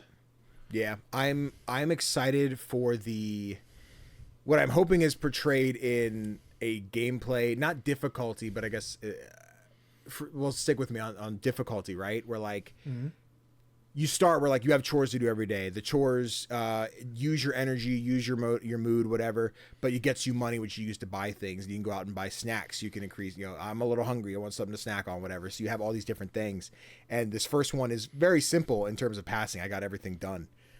But I imagine we're going to get to the point of like, oh, cool, I have homework and I do some extracurricular sport to lose extra weight and like da-da-da-da-da. So like your day stays the same, but you have more stuff to do. And if that becomes I've increased my energy, therefore I have more time to get things done. But then how much of that energy is equated to how many things I actually have to do. And then it becomes difficult to complete everything. And you see that more of a story beat of like, how can one girl handle everything she has to do? And the life of being a teenager type da-da-da-da-da. Like, I think there'll be something really cool here narratively that I would love to see how it's portrayed. And we talked about like gamifying something super serious in the past and like what that looks like. And so far it looks like this is handled with like a lot of care to not be like, yes, it's a game and we're making, light of these things, but it is still like a light narrative where we're at right now. Like in the beginning where it's like, oh, I just want to be skinny for the boy I like. But like, what will that turn into? And how will we relate to this character? And this game's gonna be fun. The demo is great. I think both fun, but also like, man, I feel for her. I want to give her a hug. Yeah, absolutely. I would want. I think when I was a teenager, I would have been friends with her. Absolutely, 100%. Yeah. See that pizza shirt she wears? It's great. Good fucking time. Yeah, Consume Me is looking great. Super excited for it. My last one, Tofr, my last most anticipated for the year. We talked about this game earlier in the year. I think I played the demo. I was really looking forward to it. Once again, really not into the survival, just life sim kind of games. But this one has such a unique turn on it visually and setting wise that I'm really into it. And it's called Winter Burrow. It is a survival game where you play as a mouse. You used to live in this like tree trunk. You moved away and now you come back into town to see your aunt. But you're living in the old place again. You're roaming through the wilds in the middle of the winter to fight bugs and collect resources, knit yourself clothes so you can survive the weather more. The day ends with like a snowstorm. So like if you're not home, you get trapped in the storm and get teleported home. You have to go find the stuff you dropped. I just really enjoyed the loop going through the first time of the demo and trying to see what all I could explore and find. There wasn't any combat in that first section, but like I seen the trailer, like there's frogs, there's ants, there's bugs, like there's things that are going to be there to be hazards. And I don't know how I'm going to have to deal with them yet, but I'm looking forward to making some cool axes. You just start cutting up some bugs. It's really cute. And it reminds me of like a lot of children's books that like would star mice, you know, like Give a Mouse a Cookie and Despero and other kinds of like, oh, look at our hero mouse. I can't wait to see what they do. Give a House a Cookie is definitely not in the hero mouse genre, but you know what I mean. But yeah, this one was like really charming when I got to play it. In the spot where I don't look forward to survival games a lot, but when I find one that does look good, I'm locked in. I think this is a day one Game Pass guy. Let me see. Is there a date on this guy? Are we in here? There is just 2025 right now. I don't think there's any kind of date with it. But yeah, Winter Burrow looks precious. I can't wait to find my aunts and see what happened to the big owl that kidnaps her in the trailer. That's not a spoiler. That's part of the story. Yeah, it's like you said, it looks charming. It looks like a fairy tale come to life. And yeah, I'm not too big on survival games, but I might give this one a try as well, especially with it coming to Game Pass. Yeah, baby. Yeah. Alrighty, and with that, Tofr, we're on to our last most anticipated. This one's for you. What do we got? Yes. One of my favorite games, well, my absolute favorite game from 2 years ago. Okay. Was Sticky Business. I don't know why that game captured me so hard, but it really did. Yeah. And since then, I've become such a fan of Spell Garden games, and I said I would play anything they would make. And this August, they're releasing their second game called Ritual of Raven. Yeah. And it's a story-based farming sim. So, like, hello. Yeah. Are they making games purely for me now? Because it feels like it. Yeah, they do. Like, Tofr. What would Tofr want? But yeah, you arrive in this world where magic is real through a portal that suddenly appeared. And you arrive there and you are greeted by a local witch who has lost her familiar. What was his name again? Flufferstoop or something? Yeah, Flufferstoop. So she has lost her familiar through that same kind of portal. So you have to help each other. She helps you by teaching you how to survive in these lands, how to do the farming, which you don't do yourself, but you instruct these arcanas to do it for you. Yeah. And yeah, it looks so delightful. This is what cozy games are all about for me. It looks like it's made by the people who made Sticky Business. It has that kind of art style that is reminiscent of some of the stickers that you could make. It's colorful. It has tons of cool references. Like one of the people you meet early on is called Bowie, which is always a good name for a witch. Right. I'm gonna love this game. I love the demo. I love their previous game. Spell Garden games. If you ever need someone to like come work for you in any capacity, I am here. I am available. Let me know. What do you want? Let me in. Yeah. It looks cute. And there's coding? No, I don't know coding, but I'll figure it out. There's something about the wide angle of this one, right? Where it is such the FOV. I don't know if FOV is what you say for an isometric, but there's a really wide angle of the world as you're exploring, which maybe it's just me not playing farming sims, but there's something really unique about that I notice anyway. I'm like, look at how much I can actually see on the screen at one time. And it being, that you mentioned already, like the Sticky Business visuals, right? I know at some point, like you see the frog and I forget if they're just a thing on a building or a character or what they were. But I'm like, oh, like the Sticky Business frogs in here. I've seen them. That's so cute. With Sticky Business, they just dropped their like third DLC, something like that. The Books and Shadows. It's really funny. I didn't mean to do this. I just looked over at my monitor, and like one of my recommendeds is my VOD for the Sticky Business Book of Shadows DLC. I'm like, oh shit, I did that, huh? Damn. But yeah, like I do like their style. I really enjoyed Sticky Business. My chat loves Sticky Business, and if this is even half of what that was, like it'll be a good game. It'll be fun. Yeah, absolutely. I'm gonna do some quick shout outs as well. Sure, absolutely. To a couple of games. I'm not gonna go in depth on them because I've mentioned them tons of times before, but I'm still looking forward to Tiny Bookshop releasing this August. Yep. Building Relationships should be coming sometime this year. Starbirds, does that have a release date yet? Let me check. TBD. Still 2025 as well. And Is This Seat Taken should be an August game as well. So there's so much goodness still to come this year. Yeah, I was trying to find more like most anticipated for like honorable mentions, and I was like looking at like Jill's list, and I'm like, it's mostly what we put. Things like Karen are on there though, which I'm looking forward to. Oh, nice.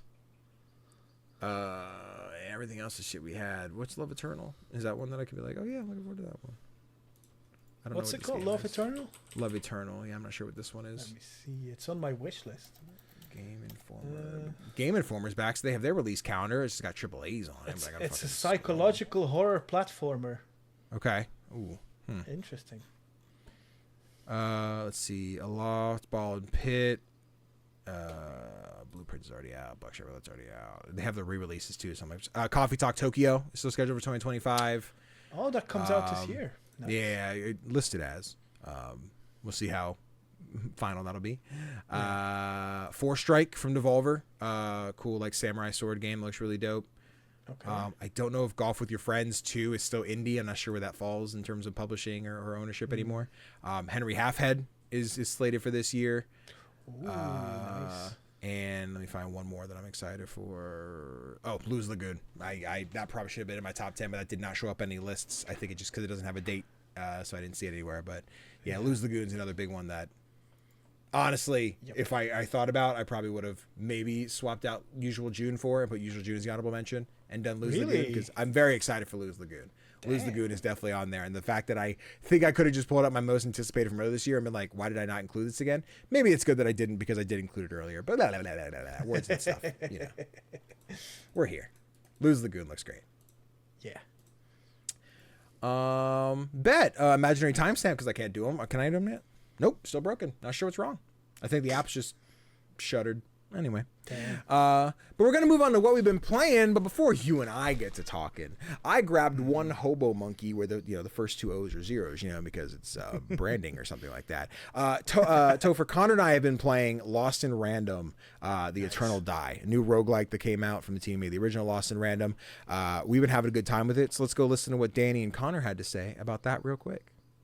Hey guys, what's poppin'? So past Danny sent us over here. Was that future Danny? Whichever one it is. It's either. We're here to talk about Lost in Random, the Eternal Die. But first, I have to introduce our guest here who is back, ready to talk again.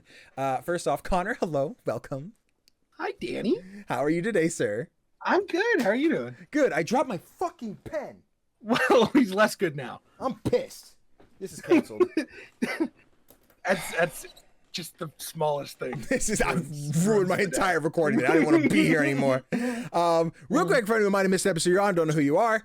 Who are you? Where can they find you? Et cetera, et cetera. Hi, my name's Connor. I stream on Twitch and sometimes when I feel like it, post on TikTok. You can find me at H0B0Monkey, Hobo Monkey.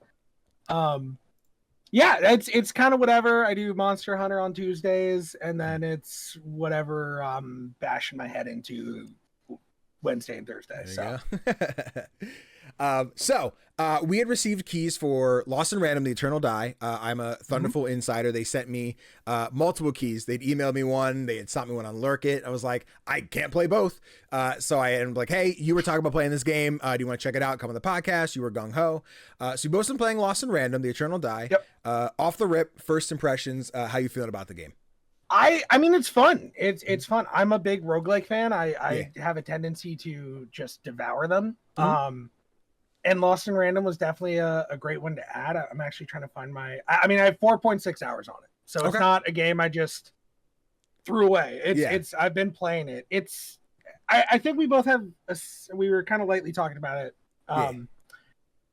It's not doing anything new. It's like a slower paced Hades, which isn't bad. Slower paced isn't bad by any means. But it's doing it well. And I think that matters. I think the little mechanics it does add that are unique are really fun to play with. And it's just a solid, I'd say a good 7, 8 out of 10 game. I think it's a solid pick. Hell yeah. Yeah, I'm enjoying it a lot so far. I echo a lot of the things you said where like it's not doing a lot new. And I say that when we're about to say here's the things it does new. Right, yeah. It doesn't do a whole lot new, but it is comfortable. It is a like if you like roguelikes of this ilk, the Hades, the Windblowns, like I like to play a game like this and you want it in a new coat of paint, this scratches that itch.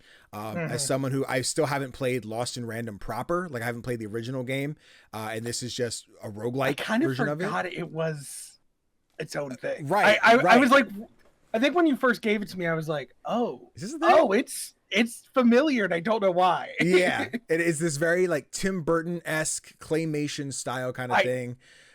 Visually it's not actual claymation, but like it has that texture to it. Yeah. Oh my god, you imagine? That'd be a fucking nuts one.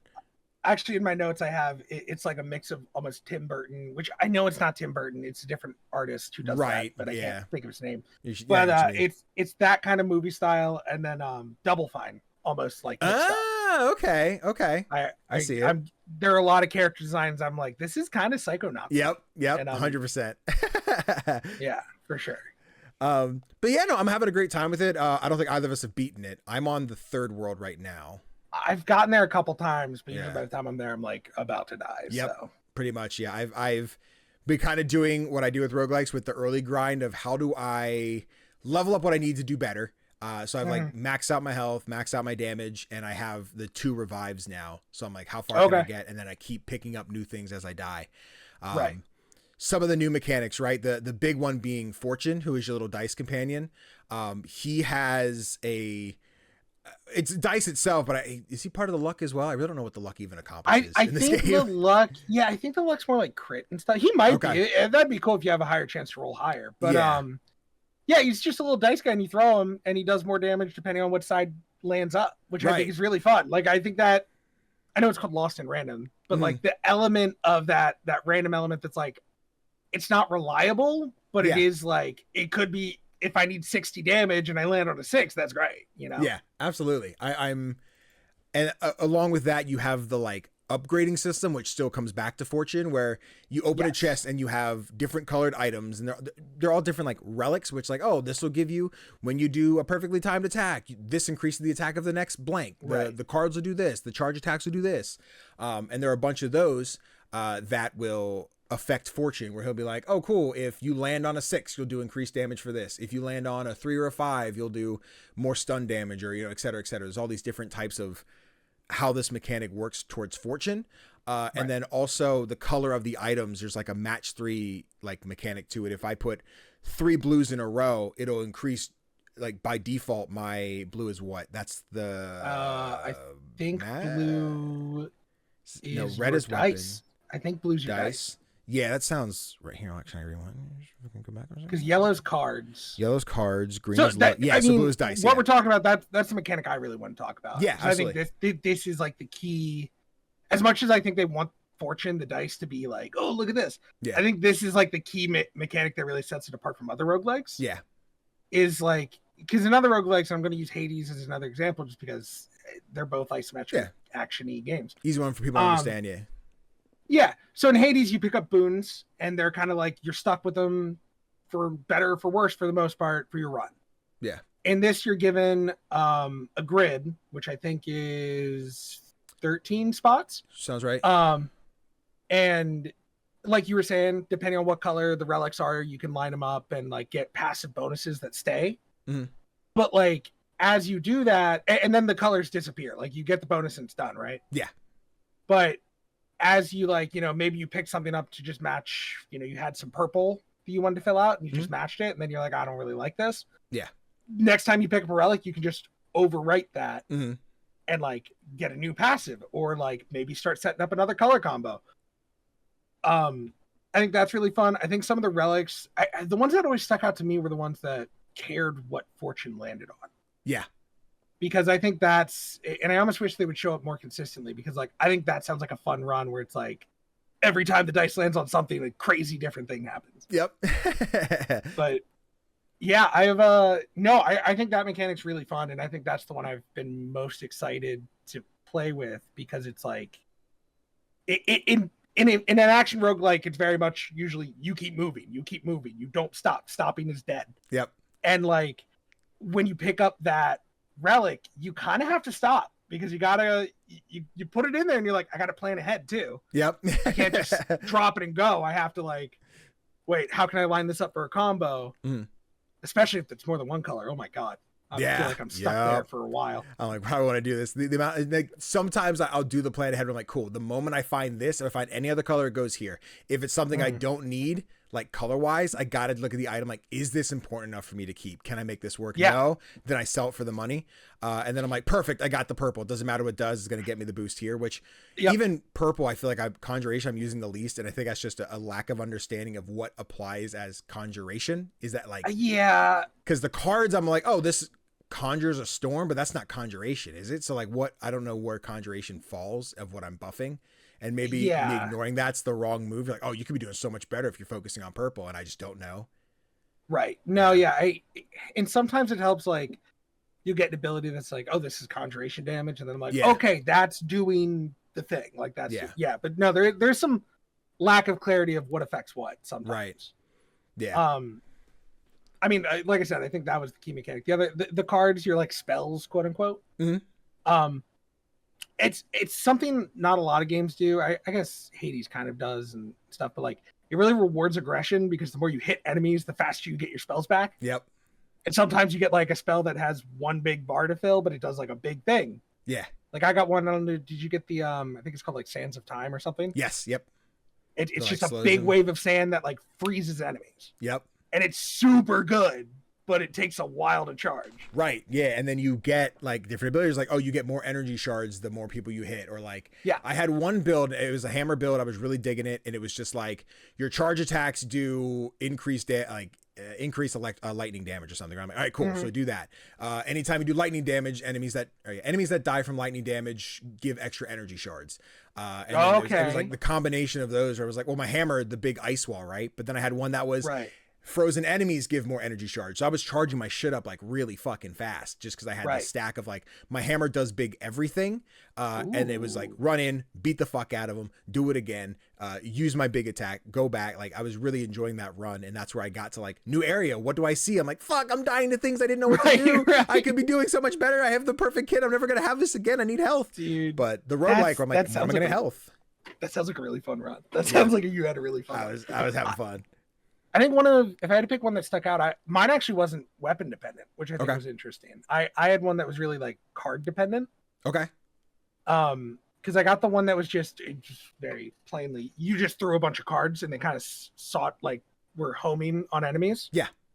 But I was getting stuff that was like, oh, boosting your damage of your cards. And then it was stuff like, oh, they drop more energy when they get hit by this, or like, oh, they take more damage when they get hit by it. And so like, I was just kind of playing Gambit. I'll be real. Okay. I was just whipping cards left and right. If you perfect timed it, I think you shot 5 instead of 3. Oh, yes. So it was just like, it was, oh, that's the other thing. A lot of things have perfect time mechanics, but they're not like hard to hit. Not at all. Super easy. Which I think is fun, because like, if you're panicking, you won't hit them. Like but like if you're kind of know what you're doing, like once you get a cool head about the game, you're like, man, you're hitting perfects left and right. Yeah, I love it. Doing the fireball, I would do that with the not poison rain. I don't know what it's called, but it was. I had another great combo, another great run. That was a poison build where every time I threw Fortune, when he sat in the ground, he would just spout out little balls of poison that would fly around the map, which was great. Fun. And then I had one that made my charge attacks do poison, as well as if I. The spell I had was poison, so it was a lot of me just poisoning the room. Right. I'm like, cool, let me just keep doing this. Again, got to third area. It's a big robot heavy, like you got to take on 2 separate bosses and bring the pieces together to open the door, which I've not completed yet.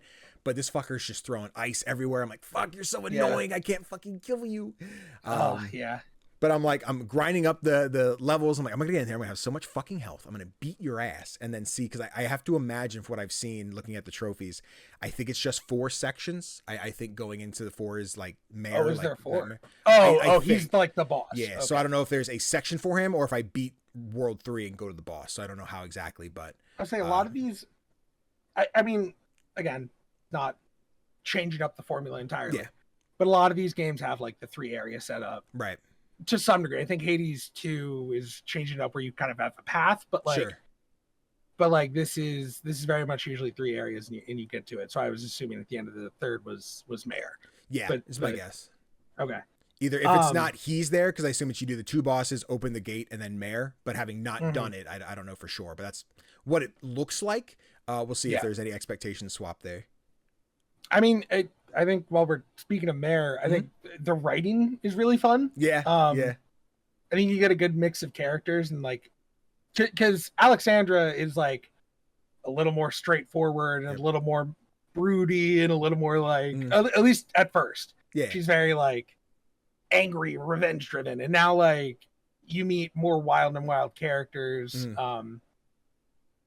The one I know I met and I thought of was I instantly was like, this Danny's gonna love this guy. The big robot guy who gives you weapons. Rack, I think his name is Rack. Yeah, because he just speaks some bad jokes. Yeah. And he's just this, let me give you a little weapon now. You know, he's very very very charming. Yeah. I'm a big fan of the rug lady. Yes, is fun just because she's crazy. Yep. She's just like a crazy lady. And I'm like, she's fun. Yeah, you get a lot of characters. Some are just kind of there, like they don't do anything. I think you're just protecting them. There's eventually like, I can't think of his name. He's like a big pink flesh ball guy that sits there, but he's lost his memories. As you pick him up, you give them. Yeah, I just found him too. Yeah. He's chill. Visionary, I think. Yes, that's it. Yep, the Visionary. He's chill. I'm not like in love with him or anything. He's around, but I like, Rack, who is every time you unlock a new weapon, he's like, you want to hear a dad joke, and like tells the joke, and you're like, I guess. And then like Fortune doesn't speak. They have like a He's so good. I love that. But like, I love that. Rack will tell a joke and you're like, oh, I hate this. And Fortune like just like laugh along with it. Like, hey, don't encourage him. He's gonna keep doing it. And while it's like Rack's the one who gives you the option to unlock weapons, so it's probably a good time. Like, do you have a preferred weapon? Is the one you're like locked in with that you're always trying to run with, or 2 you switch between? I tried them all at least once, and I find myself going back to the sword, which feels a little boring. Sure. But I think like I played the hammer and I found myself only doing the charge attack. Yep, same. And I'm like, that's kind of not what I'm feeling. The bow, I'll be real. I think the bows in these games just always feel a little awkward. Yeah. And I know that's preference because I know like our friend Phantom loved the bow in Hades. Right. So I know it's just preference, but it's not my style for sure. The spear was fine. I can see myself using it, but I wasn't in love with it. But the sword, I'm like, this just feels the best to me. Yeah. It gives you quick attacks, and then it gives you a big AoE attack if you get surrounded. That's just kind of... I like having options. Yeah, for sure. Yeah, the hammer's been my go-to. That's if you put a hammer in a game that Danny's gonna try. I was gonna say, I can't like say it. I'm surprised. Yeah. But I also really like the spear. I like the speed of it, and I think spears usually excel well because I really like gauntlets in games like this. The gauntlets in Hades 1 were my shit. I think they added a similar weapon in much fun. The first update for Hades 2, which I've not gone back and played since like early access launch. I think the gauntlets came back or some form of them. I think there's. I don't know if it's quite up close knuckle brawler, but I think it is a similar thing. Cool. But I like if it's not the slow heavy hammer hit, it's the fast, like I'm gonna hit like 14 times in like 3 seconds. Move that I really like. And the spear's the closest thing to that here. But yeah, it's definitely hammer spear for me. And then I'd say sword bow. I'm same hat with bow. It's really not my speed for this kind of game, but I don't know. I think there's ways to make them fun, but this just hasn't. I also have an experiment. You can get enhancements that kind of change how they play. Right. And the first one I was running with the sword was like the crit stuff, which was fun. And then I just got the one that like kind of heals you after so many enemies hit. Okay. But I haven't really messed around with the other ones. Sure. So. Bet. And I think that there might be a 5th weapon. The Rack has this whole thing about like the secret weapon. It's the coldness of my heart. And I'm like, I don't know if this is a metaphor, if this is an actual thing. this is gonna sound like a bit, but I was a fan of the weird weapon in Hades 1. Okay. I kind of hope it's a gun. Yeah. Like I know that's a joke I make a lot. It's like, oh, I pull out my gun, but like no, I do, because like the adamant rail in Hades was like the weird one, and I had a lot of fun with that because when a game puts a weird thing in, they usually have to work really hard to make it work. Sure. And I really appreciate that typically. So like I'm hoping they put a really weird, like, even if it's like a yo-yo, like just a weird weapon. Ooh, yo-yo would be cool. Yo-yo would be dope. I would like that. Yo-yo would be cool. I said that and I like that. Put it in, team. Listen, for DLC. But yeah, I think other than that, I mean, there's a lot of cosmetic stuff. Like you get new costumes you unlock. Like every time you finish a section, they give you a little thing. Fun. Yeah, I don't think there's any stats or anything to do. It's just a visual thing. I had gotten like deluxe one for review code, so I have some of the free like DLC skins. Okay. I said, can we talk about the one feature that more games need to do with that?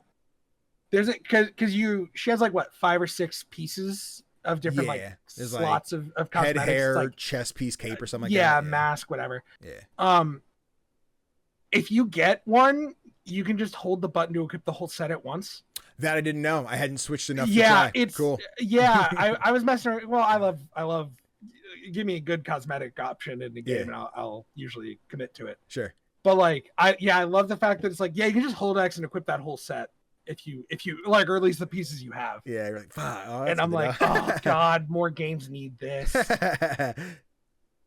Yeah, if it's not that, or it's like a loadout option, I feel like we've just lost loadouts in games now. Where I'm like, can I just make the shit I need? Man, I feel like this could be a whole playlog, but like, no, the lack of loadout. Like, I was playing Helldivers 2 semi recently. Yeah. And I know they just did this big update with a bunch of mechanics, and I'm just like, still no loadouts, huh? Yeah, still can't just pick a loadout and get it. No? All right, that's weird, but whatever. Fucking gamers, man. Let me tell you, we need good games again. Just like We Lost need and Random. It's good. Yeah. I'm having a great time. I'm hoping to.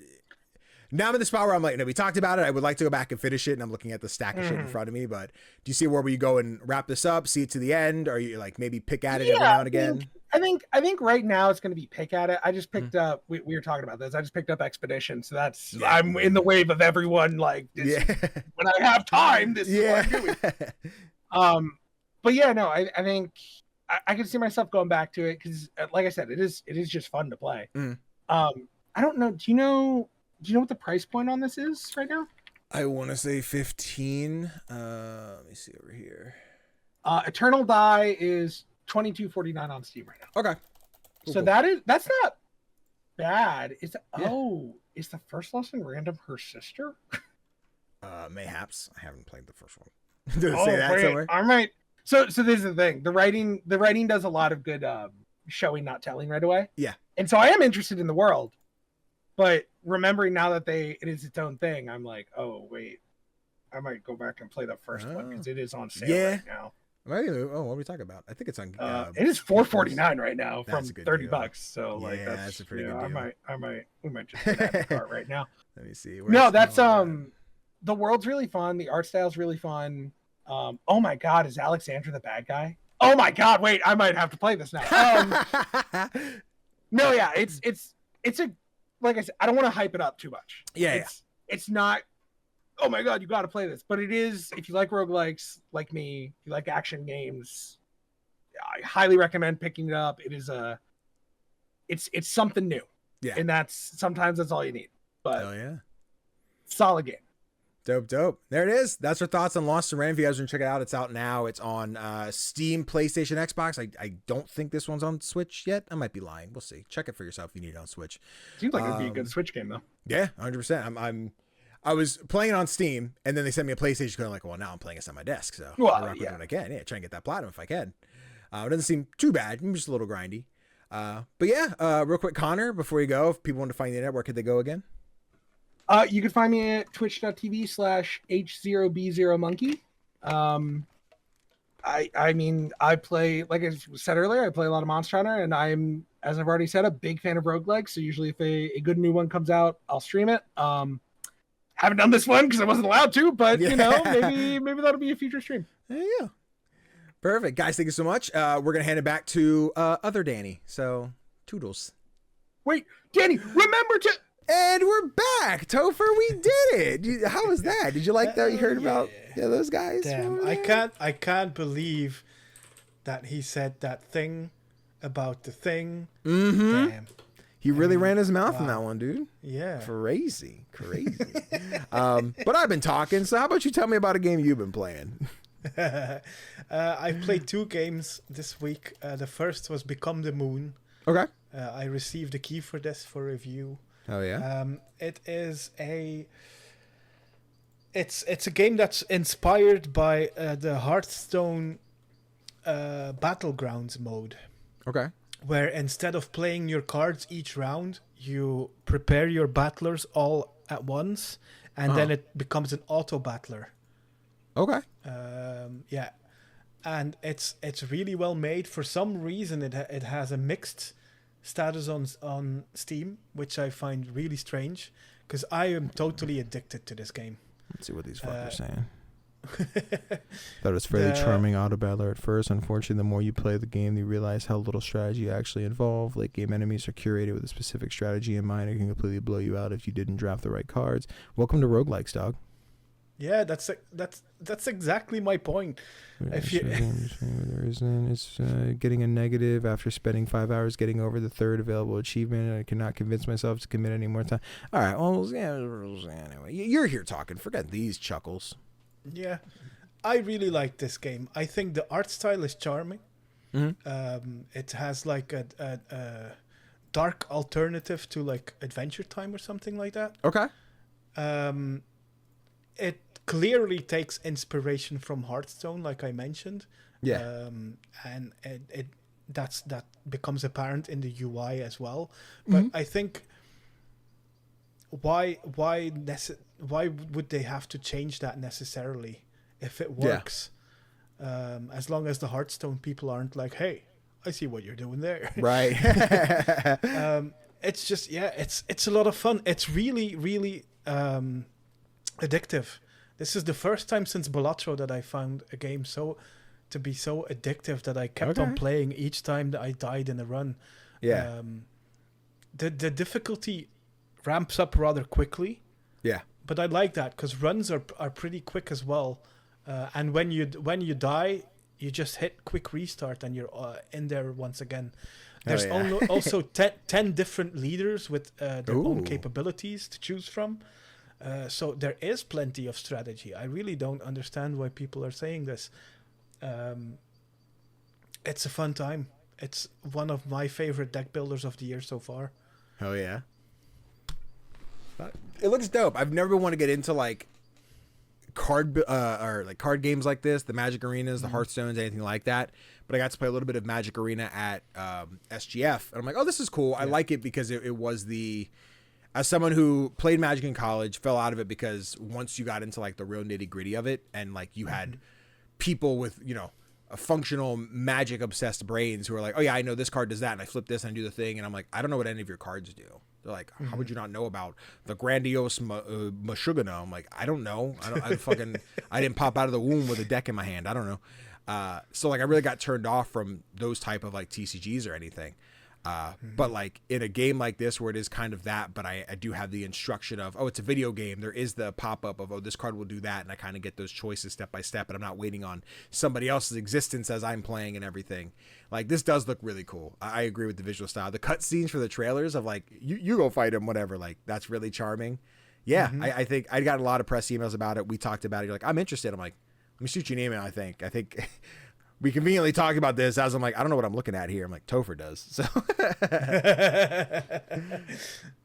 yeah, I had a lot of fun with it, and I'm going to continue playing it because I want to beat the game with every one of the leaders. And I'm going to have fun doing so.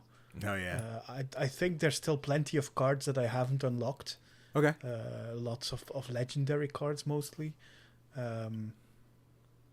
And there's still like these synergies that I haven't discovered yet, because you can create like these beasts of characters that will destroy your entire enemy's field in one turn. It's like sometimes the game gets a little bit too RNG. Okay. Like I can get that when people say that, because you just need some good luck that you'll draw the right cards and that you'll be able to choose the right cards from those draws. But that's roguelikes, right? Yep. So yeah, I'd say play this and give it a positive Steam review because it deserves it. You were told, team. You have to do it. Tofr said. Yeah. Yep. It's available now. It's on Steam. Go play it. Become the Moon. Yeah. $14 right now. 15% off. You can grab it today. Yeah. Fuck yeah. Let me see here. Let's start with a little bit of football. You know, like those nerds call it over there. It's really called soccer. The folders. You realize that you guys are the only country on earth that call it soccer, right? And we're the only country that's right, Tofr. Listen, America does a lot wrong right now, but it's calling it soccer. It really does do a lot wrong. Yeah, it's pretty bad. It's pretty rough. It's a terrible time. But soccer, we've been playing. Yeah, tell me about it. Oh no, my footage moved the wrong spot. Please, I can't. It won't let me move it. There we go. All right, we're good. I fixed it. Cool. I've been playing REMATCH. Nice. Let me tell you, I was obsessed with Rocket League when it came out. I had a lot of fun just playing car soccer, right? And like, it's really funny that the bit is like, what's car soccer without the cars, right? Like, what does that look like? And it's just fucking soccer. And I don't play FIFA. I don't play Football Club. Any of the other ones that are out there. I don't even know if Pro Evolution Soccer still exists. It's eFootball now. eFootball? Okay, cool. Then REMATCH is soccer in the hands of the team who made Sifu, which I wanted to try it out because I wanted to see how the Sifu Absolver like combat mechanics really played into a soccer, like a sports game like this. And you could definitely see it. It is more like the 95% soccer, 5% the Sifu Absolver kind of movement stuff. Yeah. Because it is a lot more of the just run, click the button. This one will, kick it in front of me. This one will, if I do this combo, it'll, kick the ball up so they can't take it from me. I'm really enjoying it. I don't see a world where I stick around a whole lot longer. Like I might keep it installed and be like, I can get some soccer games in today. I just don't think it's the multiplayer game that I want to commit all my time to. But I am currently just like, I'm having a good time. I do want to hop in right now. I think that may change in a world where, you can see the mess where I'm like, why'd the goalie leave the fucking goal? Why did you? Listen, I'm a cracked goalie. I'll tell you that. I'm really good at being goalie. That being said, my major gripe with this game right now, because I've not played with friends, I've only played solo queuing. Yeah.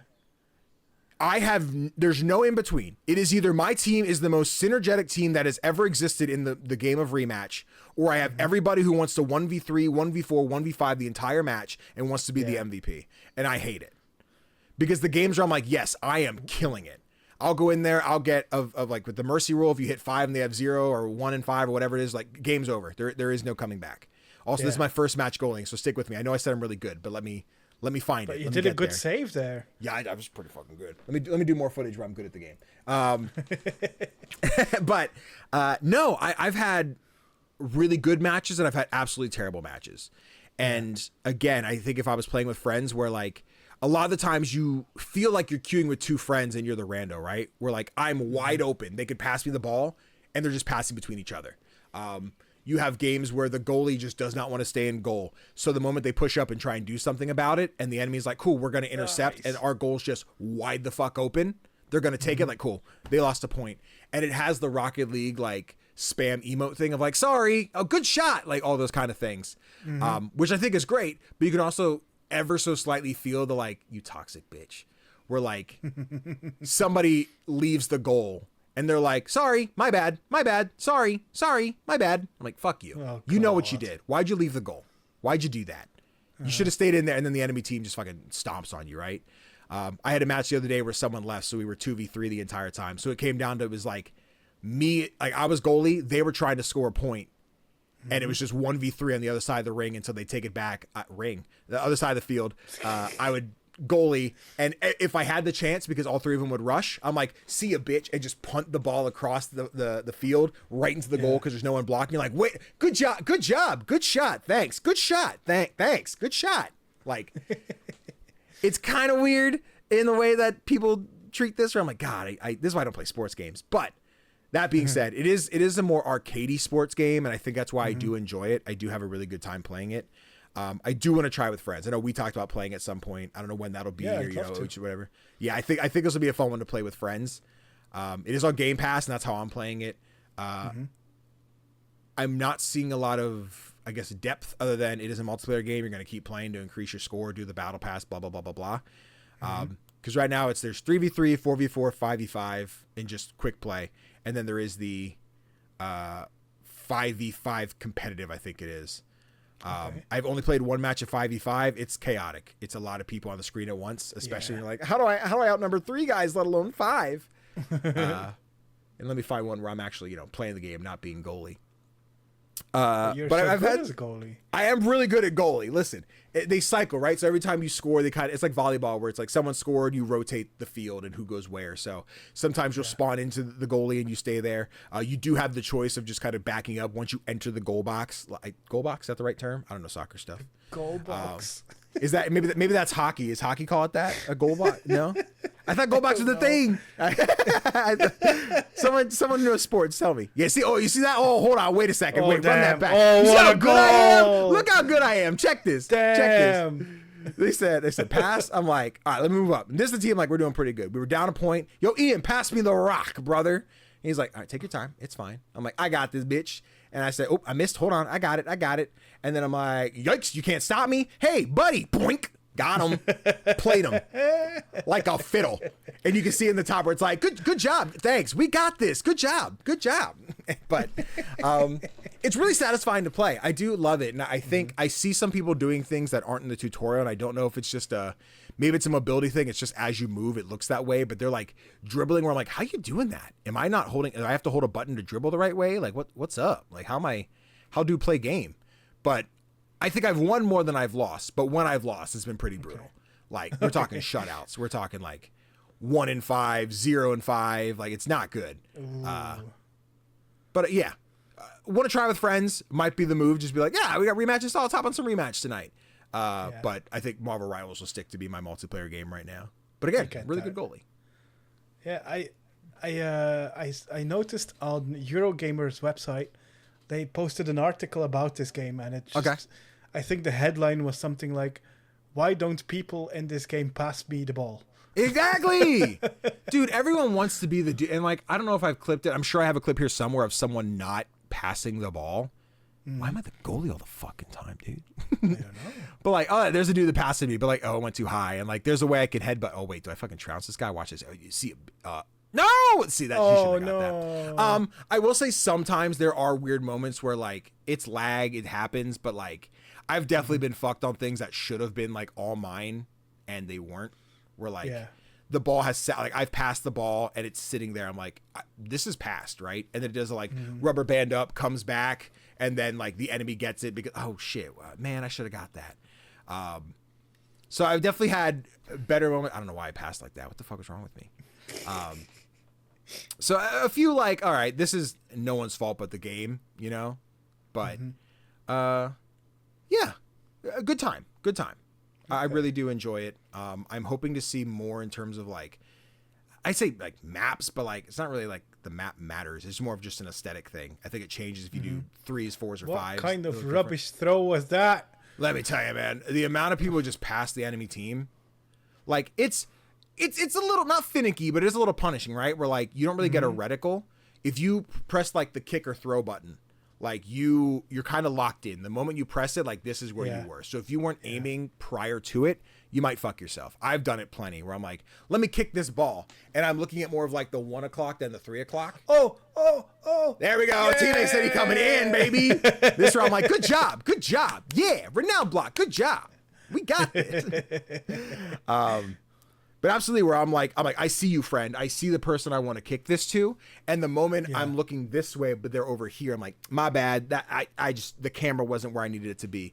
Or like when you go to shoot, it is like you feel like you're going to have that moment to adjust just a little bit to like, I'm going to move my camera just a nope. Like where I aim is there.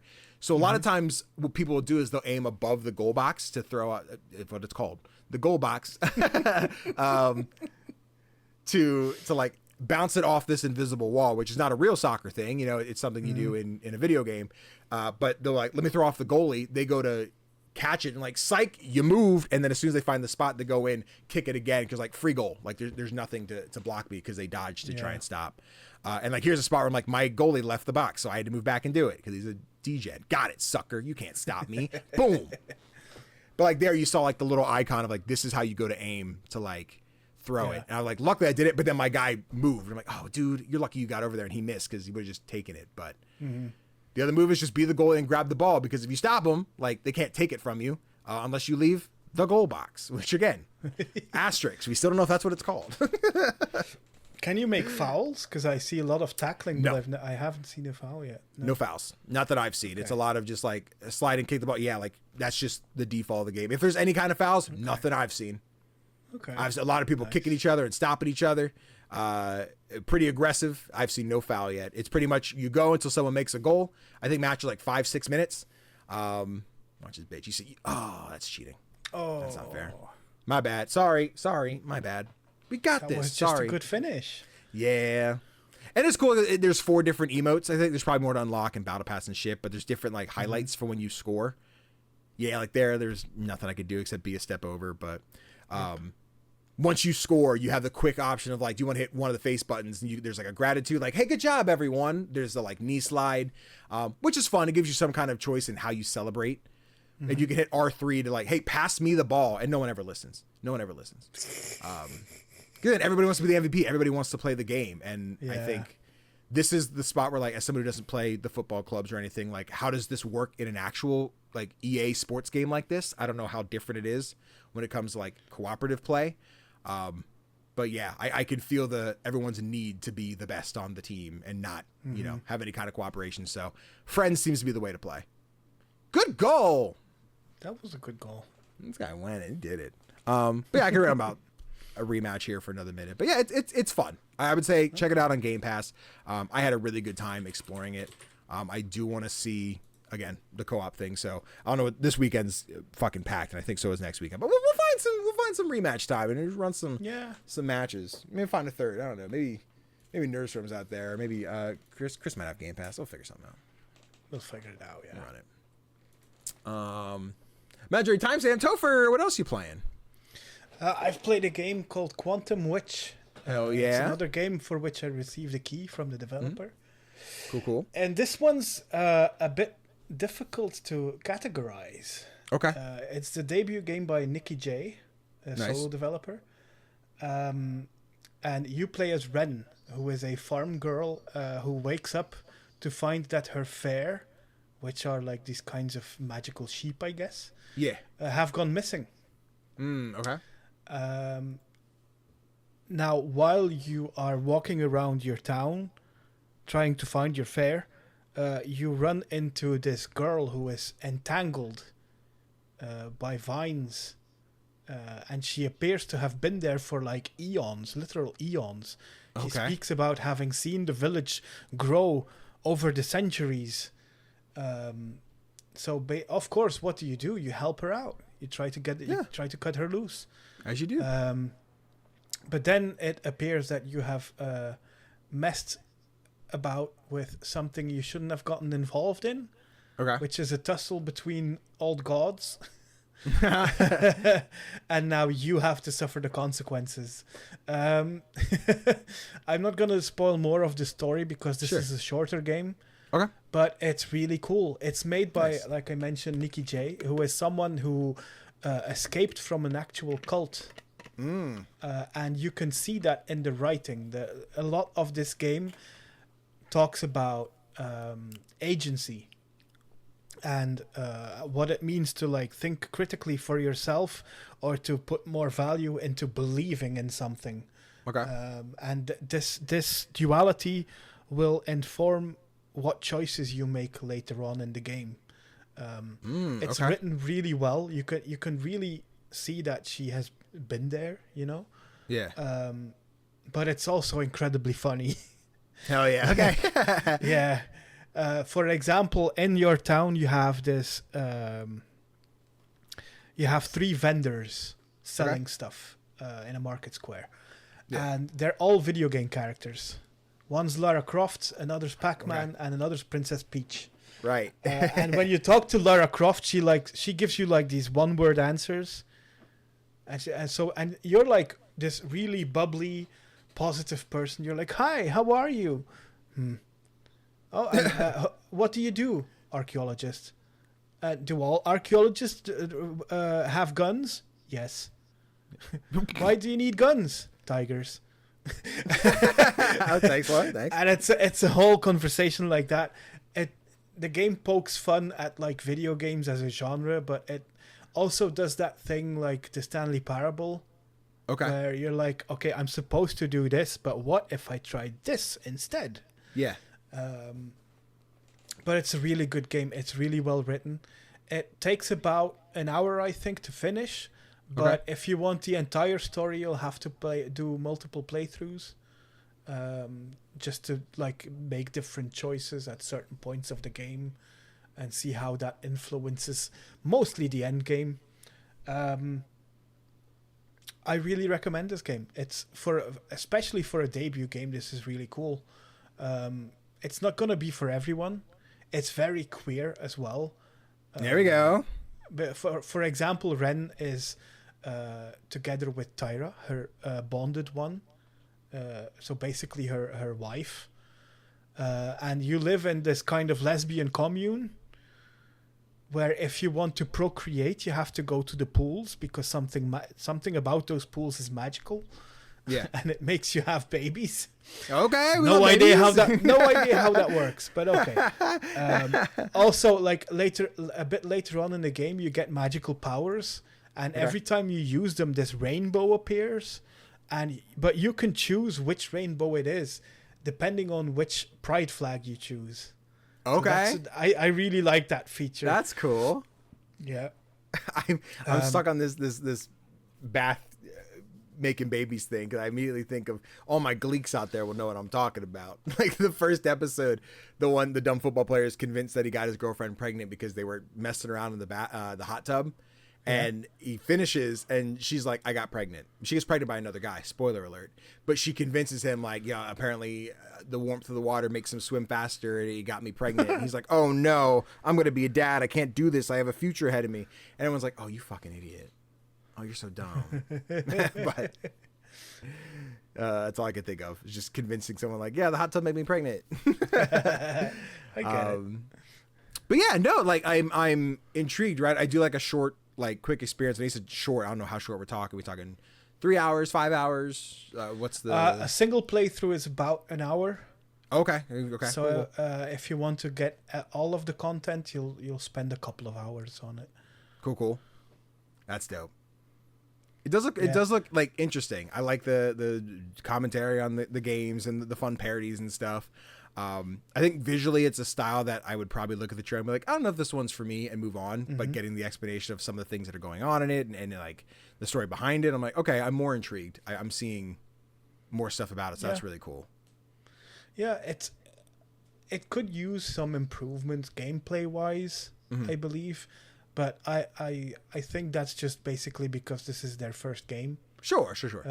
But for example, the jump button on the Xbox controller is the Y button, which does not make any sense in my brain.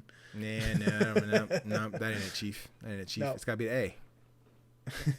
Right? Xbox, also, you use these portals to get from one area to the next, but then some portals only go 2 ways, but then other portals can teleport you to different places, which didn't completely make sense to me. Okay. Also, it would have been useful to have like a kind of mission tracker, just to remind you of what you were doing at that point in time. Sure. You can talk to the skeleton who can see through time to get like helpful hints. Nice. Okay. Yeah, he does an adorable little dance. But yeah, it would have been nice if like in the pause menu or something, there was something to just send you on your way a bit more. But I died here because I forgot that there was a button downstairs. Oh no! Oh no! I was like, I sat there watching. Like, is this like a Guitar Hero? Like, am I watching? Am I waiting for notes to come in? I was like, what's happening? And then he just got squished. Did you drown? I just needed to push a couple of buttons, and then the button downstairs. Yeah, I forgot to push the button downstairs, and I was like, "What's happening? Why isn't it working?" The other button, no. Oh, dope. But yeah, this is a really cool game, and if you want to like see the effects of like brainwashing, okay, and giving away your own agency, but in a light-hearted way, and this is an interesting game to pick up. Okay, there we have it. Quantum Witch. It looks cool. Thank you for sharing. You're welcome. Let me see. I have one more game to talk about here, and I'm very curious on your thoughts on this. Right. So last week you told us your thoughts on Date Everything, and you're like, it was good, but like I wasn't, you weren't super high on it. I played it last night on stream, typically for 3 hours, and then we ended up going an hour long because I didn't want to stop. I am absolutely infatuated. I'm loving Date Everything. I'm having a blast. I will preface, you started with kind of like the mentioning some of the repetitive things of like, I ran into this character, I talked to him multiple times, I got to go through the dialogue again. That was kind of like a forewarning, so I was like, cool, try not to talk to the same item multiple times, so I didn't really do that. But I played it on stream, I played it with chat, everyone was very excited because I can say it on YouTube, we're all a bunch of simps for hot characters. They are really hot, right? I was melting the entire time, brother. Every time. Like, I had a chat who had either watched or played. I was like, I went in basically blind outside of them posting like, hey, this person's playing this character. Like, I hadn't played the demo. I haven't watched anybody's play. I've seen a few TikTok clips. There's a character at the end we'll talk about that put me in a hole, a deep hole. Oh my God, such a deep fucking hole, Tofr. But, yeah, so anyone unfamiliar, Date Everything, you roam around your house, you work at this new company, you get replaced with AI, but a secret internet sleuth guy gives you a package that contains these date viators, which are special glasses that allow you to turn things in your house into dateable people. You get, at the start you get 3 or 4, something like that, but every day you get 5 interactions with different things. You can talk to each character once per day, and that was confusing at first. I thought it meant I could talk to everything in the house once per day, but it's basically like you have 5 interactions. If you talk to the bed, you've talked to her today, you can't talk to her again. Yeah, fucking Betty, brother, holy shit. I know, right? Wow. Did you explore Betty's story? How far did you go with Betty? We became partners. I'm working towards it. Jesus Christ. She was my number 1 from the get go, and then got replaced at the final hour. Man, holy shit! Betty is so damn fine. Oh my God, Betty is so damn fine. Where Betty's whole thing is just like, man, I like, it's like I sleep next to this person every single night, and I just want to tell them how much I care. You're just like, why don't you tell them? She's like, I'm just not ready for that. I don't know if they'll care. And I'm like, Betty, I do. Tell me you love me. Like, and then every one of these fucking characters has a lip bite like image, and I'm like, I'm fucking weak every goddamn time. But Betty, thick, fucking thick. But she's really cute. I like Betty a lot. She was the first one that I was like enamored with, and I'm like, we would made sure every day, I'm like, let's find 4 new guys and then make sure we go talk to Betty. And she's the bed, so I made sure I talked to her right before bed. I don't think I did anything for me. It didn't like, oh, you have better results for blah blah blah, but like it felt like a fine way to wrap up the day by talking to Betty, right? I got to, and all these characters are voiced by like somewhat famous voice actors. Like right here, I'm talking to Harper and Dirk, who are played by Laura Bailey and Johnny Young Bosch. Laura Bailey, who plays, take your pick. I mean, Abby from The Last of Us, Black Widow and fucking everything. I mean, Critical Role characters, you have the whole 9 yards. Then you have Johnny Young Bosch, who has played, I believe it's Virgil in the games of Devil May Cry, Dante in the anime, and then also plays Ichigo. And again, I'm there's a list upon these lists of people who play these games, but like their whole thing is they're in a toxic relationship where Harper is the hamper and Dirk is the dirty clothes. So whenever they get clean and they're hung up on the hangers, which are the Hanks, which are a whole separate character, like Harper's like, why are you cheating on me? Who are you cheating? He's like, bit, and they're aggressive, like, bitch, stop fucking talking to me like that. Leave me alone. Give me some space. I'm always stuck with you. She's like, why don't you just love me back. And she's like, because you're overbearing. And it's like super toxic. It's terrible. They're the first character I got where like Skylar, the glasses, comes in. She's like, hey, this is where I'm going to give you the first content warning. Let you know this one might be a little much. Do you want to skip it? I'm like, fuck no, give me the whole thing. She's like, all right, have fun. I really like them. Harper was the first character I saw in like concept where I'm like, yes, I do want to like Harper. I'm really interested in. Harper's really cute. I got to meet not Bernadette, the drink cart. Is it Bernadette? No, it's not Bernadette. Something. Beverly. Yes, Beverage. Yes, thank you. Beverly, I got to meet. Someone in chat, Angelia. She was just like, hey, you should go talk to the toaster. Fuck, brother, look at this. Oh shit! I've never talked to the toaster. She's oh my God. so hot, dude.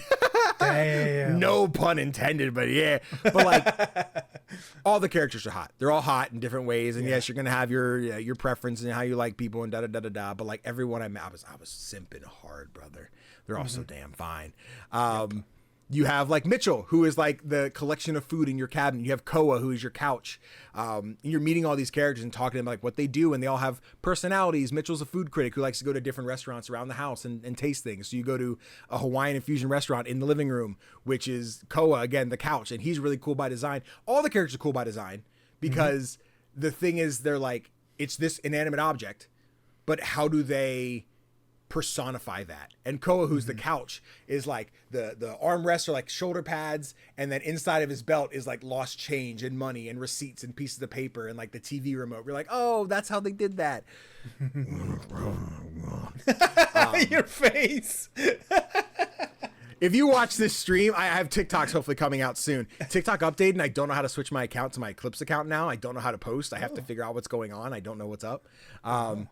But like, we'll move up, right? Because I'm like, hold on, chat, I got you. Then we found Trap Dorian, which, you know, listen, comfortably heterosexual man? Not sure after this game. We'll find out. Dorian, Ben Starr could say a lot of things to me. Ben Starr could get me to do a lot of things that I'd be like, yeah, Ben Starr asked, why wouldn't I? But I made the joke. My algorithm statistics and everything are like, oh, you have like an 80% male, 20% female audience. And last night I'm like, this is where my female audience is. The whole thing flipped. I have an 80% female audience now because they're like, oh my God, look how hot he fucking is. Oh my goodness. It's really good. I have to show. Then there's Lucinda, who is the DLC character. Her whole thing is you can't just find her. She finds her way to you. You'll go to talk to something and she's like, I'm interrupting. I'm showing up. She is voiced by, forgive me, I cannot think of the actress's name. She plays Ash Ketchum. Played Ash Ketchum, I think. I don't know if she still does. Okay, damn. But it's her. Skylar, is that her? Sorry, someone out there will tell me. But it's that voice That must be so weird. So like it is, but like Ash Ketchum's voice. Ever so slight. You can hear the Ash in it, but she's oh my God, Deborah, she is so fucking horny. Like fucking nuts. The first time she meets her, she's like, hey, I'm Lucinda Lavish. I'm the best character in this game. Do you want to touch my boobs? And you're like, yes. She's like, which one, the left or the right? And you get left, right, or both. You touch both. She's like, all right, Hansy, what are we doing? And then the more you meet her, she's like, I'm taking you to my secret place. You have a secret room. She's like, we don't have time, but tell me about your fantasies. What would you want? And you get like a list of random shit where it's like, I want to do this one thing. The one we picked was like, I want to do that thing, but it includes an inflatable giraffe. She's like, ooh, I'm interested. We should and I'm like, but each time you're like, all right, next time. And because she's random, you can't just go get it. You have to wait for her to show up and be like, oh, I can't wait to see what happens here. I'm waiting for him to absolutely blue ball me like terribly, but she's hot. She's still not my favorite. I'm scrolling. Okay. It's over. A friend, a very close friend sent me a TikTok the other day of this game. Forgive me in the footage. Chat told me to look at any wall for 30 seconds and something would happen. It's a very specific wall. It can't be any wall. So it's the one across the dining room. There's a big yellow wall with like patterns on it. If you stare at that for 30 seconds, another character shows up. It's the only way to find him. Anyway, back. So a friend sent me a TikTok. She knew what I was about. She found out a lot about me. There is a character. Her name is Sophia. Sophia is a safe. You have to do very specific things to get to Sophia. So for Sophia put me in my place last night, and chat very thoroughly enjoyed it. She's a dominatrix. She the entire time is Wretch.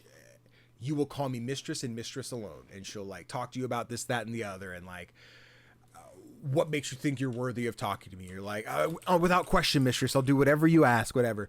There's a point where like you get it. I don't think you physically get on your knees. I sat on the floor, and chat's like, that's right, get on your knees, Danny. I'm like, don't, stop it, relax, team. Let me be fine. Thanks, LB. Appreciate it. She was the one who said it.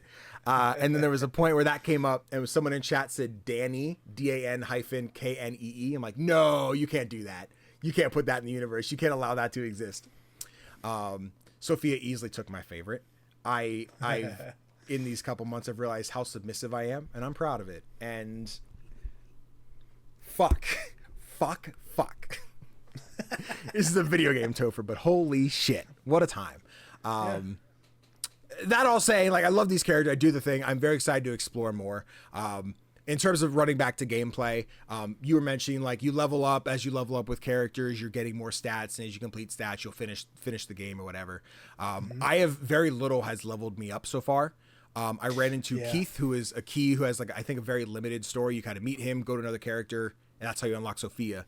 Keith is a key who unlocks the door. You talk to Dorian, does a thing, but he gave me a little bit of charisma. But like the characters I've talked to are like, oh, you need this. I'm like, damn, how would I get these stats? And I think what I should be doing in how I'm playing is not exploring and finding everyone, but finding here's 5 people I want to talk to, and then knock out their stories, you know, in a day. Like I'm going to talk to you, new day, you, new day, you, and like increase those stats, then pick a new 5. But I'm having way too much fun exploring and finding new people. Where like right now, Harper and Dirk are one we're continuing. Betty, it probably has the most progress. We've gotten like 5 or 6 days with her. And then Sophia, I've done 2 days with, and I can't wait for day 3. She's so fucking fine. But there's even a moment where she's just like, hey, double check, like we're good, right? Like I know that thing I said was like really mean, but like you seem like you're cool with that. I just want to make sure. And like then you come back, it's like I totally want to remind you how much of trash and you're not worthy of me. And I'm like, there's multiple clips of me just falling to the floor like I'm dead, I'm done. Thoroughly enjoying Date Everything. I want to play more, but I think the plan is to play more on stream next week. And chat's like, I want to see, like, your reactions are so cute. It's really great. And I'm like, okay, all right, I'll try and say it for you. I'm like, can I make a second profile? Can I start fresh? And like, I don't want to do that. I want to visit everything. We'll explore. So we'll see how much more we stream it before I'm just like, I can't not play. I have to keep going. But I am having a great time with it. Obviously this is like how we play games differently and who likes things one way or the other. I don't want to put it down. I want to keep playing. I won't play it for another week, which is really just like, fuck. But yeah, I'm having a good time. I'm having a great time. I get it. If I can give you like a gentle nudge, talk to your desk. Okay. I love Dasha. Right. Who is Dasha? Dutch? What is it? Dasha. Okay. She's Dasha, Russian. Okay. Oh. Okay. All right. Yes. Okay. There was somewhere I'm like, I know, like there was a clip we were looking at the D20. I'm like, I know that's Chance. I know we're going to talk to Matt Mercer, but I'm like, I kind of want to see what I don't know. I wanted to find the new things, right? And see which characters I was down bad for. And then we ended up we pulled up the tier list that's on, Tier Maker. I'm like, let's rank everyone we've had so far.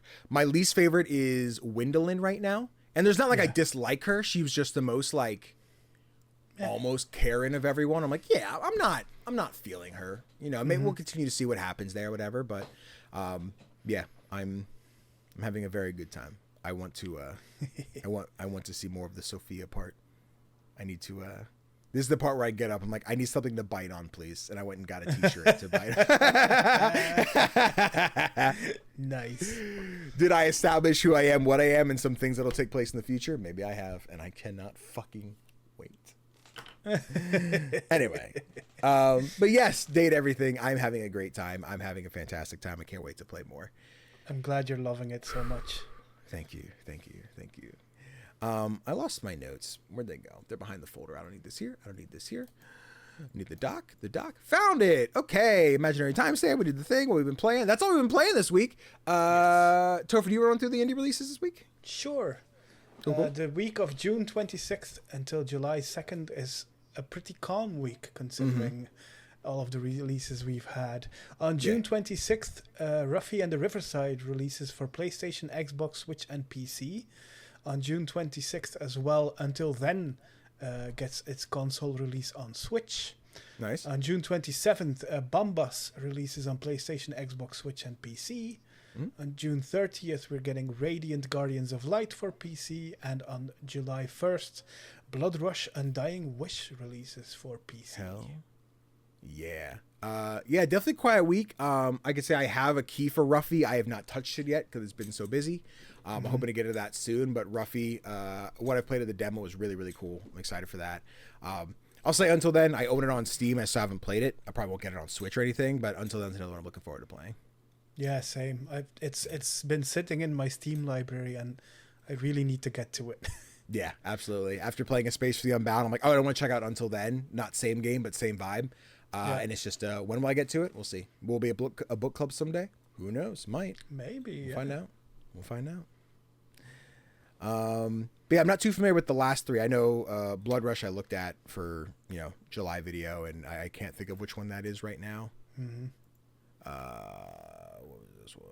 Oh, cool, like Metroidvania, not Metroidvania, like top-down hack and slash gothic kind of vibe. Yeah. Bombas is the one where you play a pair of sneakers. Oh, right. I forgot about that game. Oh, that one does look cool. Bombas. Hell yeah. That'll be a fun one. I didn't realize it was coming out yet. Nice. Yep. But cool, yeah, those are the games coming out this week. Let us know which games you're looking forward to playing. And then as we get ready to round out this episode, we want to take a moment to spotlight an upcoming indie or underrated one, a game you should keep on your radar, etc., etc. This week, Tofr, is your turn. So what game you got for us? My pick for this week is Murder by Numbers. This is a game by Mediatonic. And it's a mixture of visual novel and Picross games. Okay. So you are a reporter, I think. I don't remember. It's been a while since I played this. It's been 5 years. It's been a time. Yeah.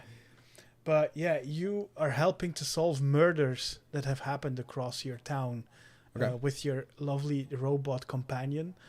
But the actual clues that you need to interrogate people, you can find through the Picross puzzles. Okay. And it's just highly addictive. I think I've got over 50 hours in this game. Damn. Okay. It's so much fun. Like the Picross puzzles are really well done. You need that in a puzzle game. Yeah. Because you have your basic Picross puzzles, but then every so often you have a timed puzzle, which is a much smaller puzzle, but you have to fix it in like 20 seconds. Yeah. Which really adds to the tension of the game. The writing is really excellent in this one as well. And I was surprised to see that it only has just over 1,000 reviews on Steam. Yeah. I thought this was way more popular than it actually is. Yeah, I want to say this is one that I think I owned. It was like free on Epic Game Store, and I want to say it was on Game Pass for a while. I think it's just one of those like... Its launch was scattered across different places of like, oh, I can get it free here. I have my subscriptions. So like, it seems like if people were going to pick it up, it was still like a limited like reach, I guess. So that's always my assumption of why it would have such low reviews. Then once it's out, how many people are going back to review it when it comes out. So, or when they get their hands on it. So, but yeah, no, 100%. The game looks great. We talked during Squeak Cross. I'm like, Picross has never really been my bag. Not that I dislike it. It's just not usually one I gravitate towards, but like, this Squeak Cross that you mentioned, like they do look really fun. I think it seems like a fun like veg out and do kind of deal. Yeah, absolutely. Oh yeah, A Murder by Numbers. You can check it out on Steam. It's what, $15, something like that. $14.99. You can grab that. Yeah. There's even the collector's edition, which comes with something here, the soundtrack, guys, for $22. So if you want a little extra bang for your buck, grab some Murder by Numbers. Yeah. I almost put us on the 3-player mode. That's not what I want. Bet. And with that, we are ready to wrap up this episode. Ladies and gentlemen, boys and girls, non-binary friends, thank you so much for joining us for another episode of Playlog. If you enjoyed the episode, be sure to leave us a like. Let us know in the comments what you enjoyed about the episode, what games you're looking forward to this year, what games you're going to play this month, etc., etc. If you want to write into the show, be sure to use the write-in form in the description. There's a link in all the episodes. You can tell us about your favorite indie game, prepare your thoughts for American Arcadia, etc., etc. Ask us your questions about life, gaming, all that fun stuff. Real quick, Tofr, If the little scrubbly bubblies on the internet wanted to find you, where could they go? The easiest way to find all of my social media and link to so many games is through my Linktree, which is Play Nice Kids in one word. Now, Danny, your Thursdays are becoming increasingly busy. My Thursdays are very busy. They're very busy. Yes, it's podcast into stream into fucking releases. Never mind. Anyway, Thursdays, the podcast comes out. Then we got stream over on Twitch, and then I stream earlier now because I'll be a part of Tales of the Valiant, which is 7 p.m. Eastern Standard Time on Twitch.tv/Crit Chronicles. I'm playing Viking, the Beastkin Barbarian. It's really fun that I get to rage now. I need to figure out all the shit that I can do because it's not just I start my turn, I rage, I hit. Because I have a lot of things. If they come into this range, I do this. I have my fast movement where I get my initiative and then I get to move first. And I have a lot of things where I'm like, hold on, guys, my turn might take a second, but I'll get there where it goes a lot quicker. Okay.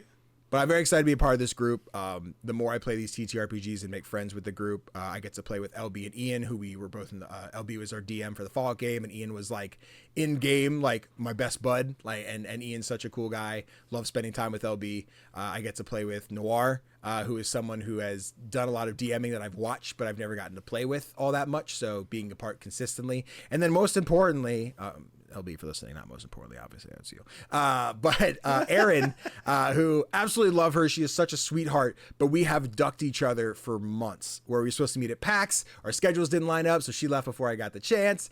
Each time I go to play, she can't make it. Or, other things come up, family things. I'm like, Erin, why are you ducking me? So I think tonight, as of this episode coming out, should be the first time I get to play with Erin. So that'll be exciting. Can't wait for that. And then, of course, Cujo's our DM, which, I love playing at Cujo's table. It's always a good time. So it's a fun group to be a part of. As little or as long as I'll be there, I'm very much looking forward to playing with this group.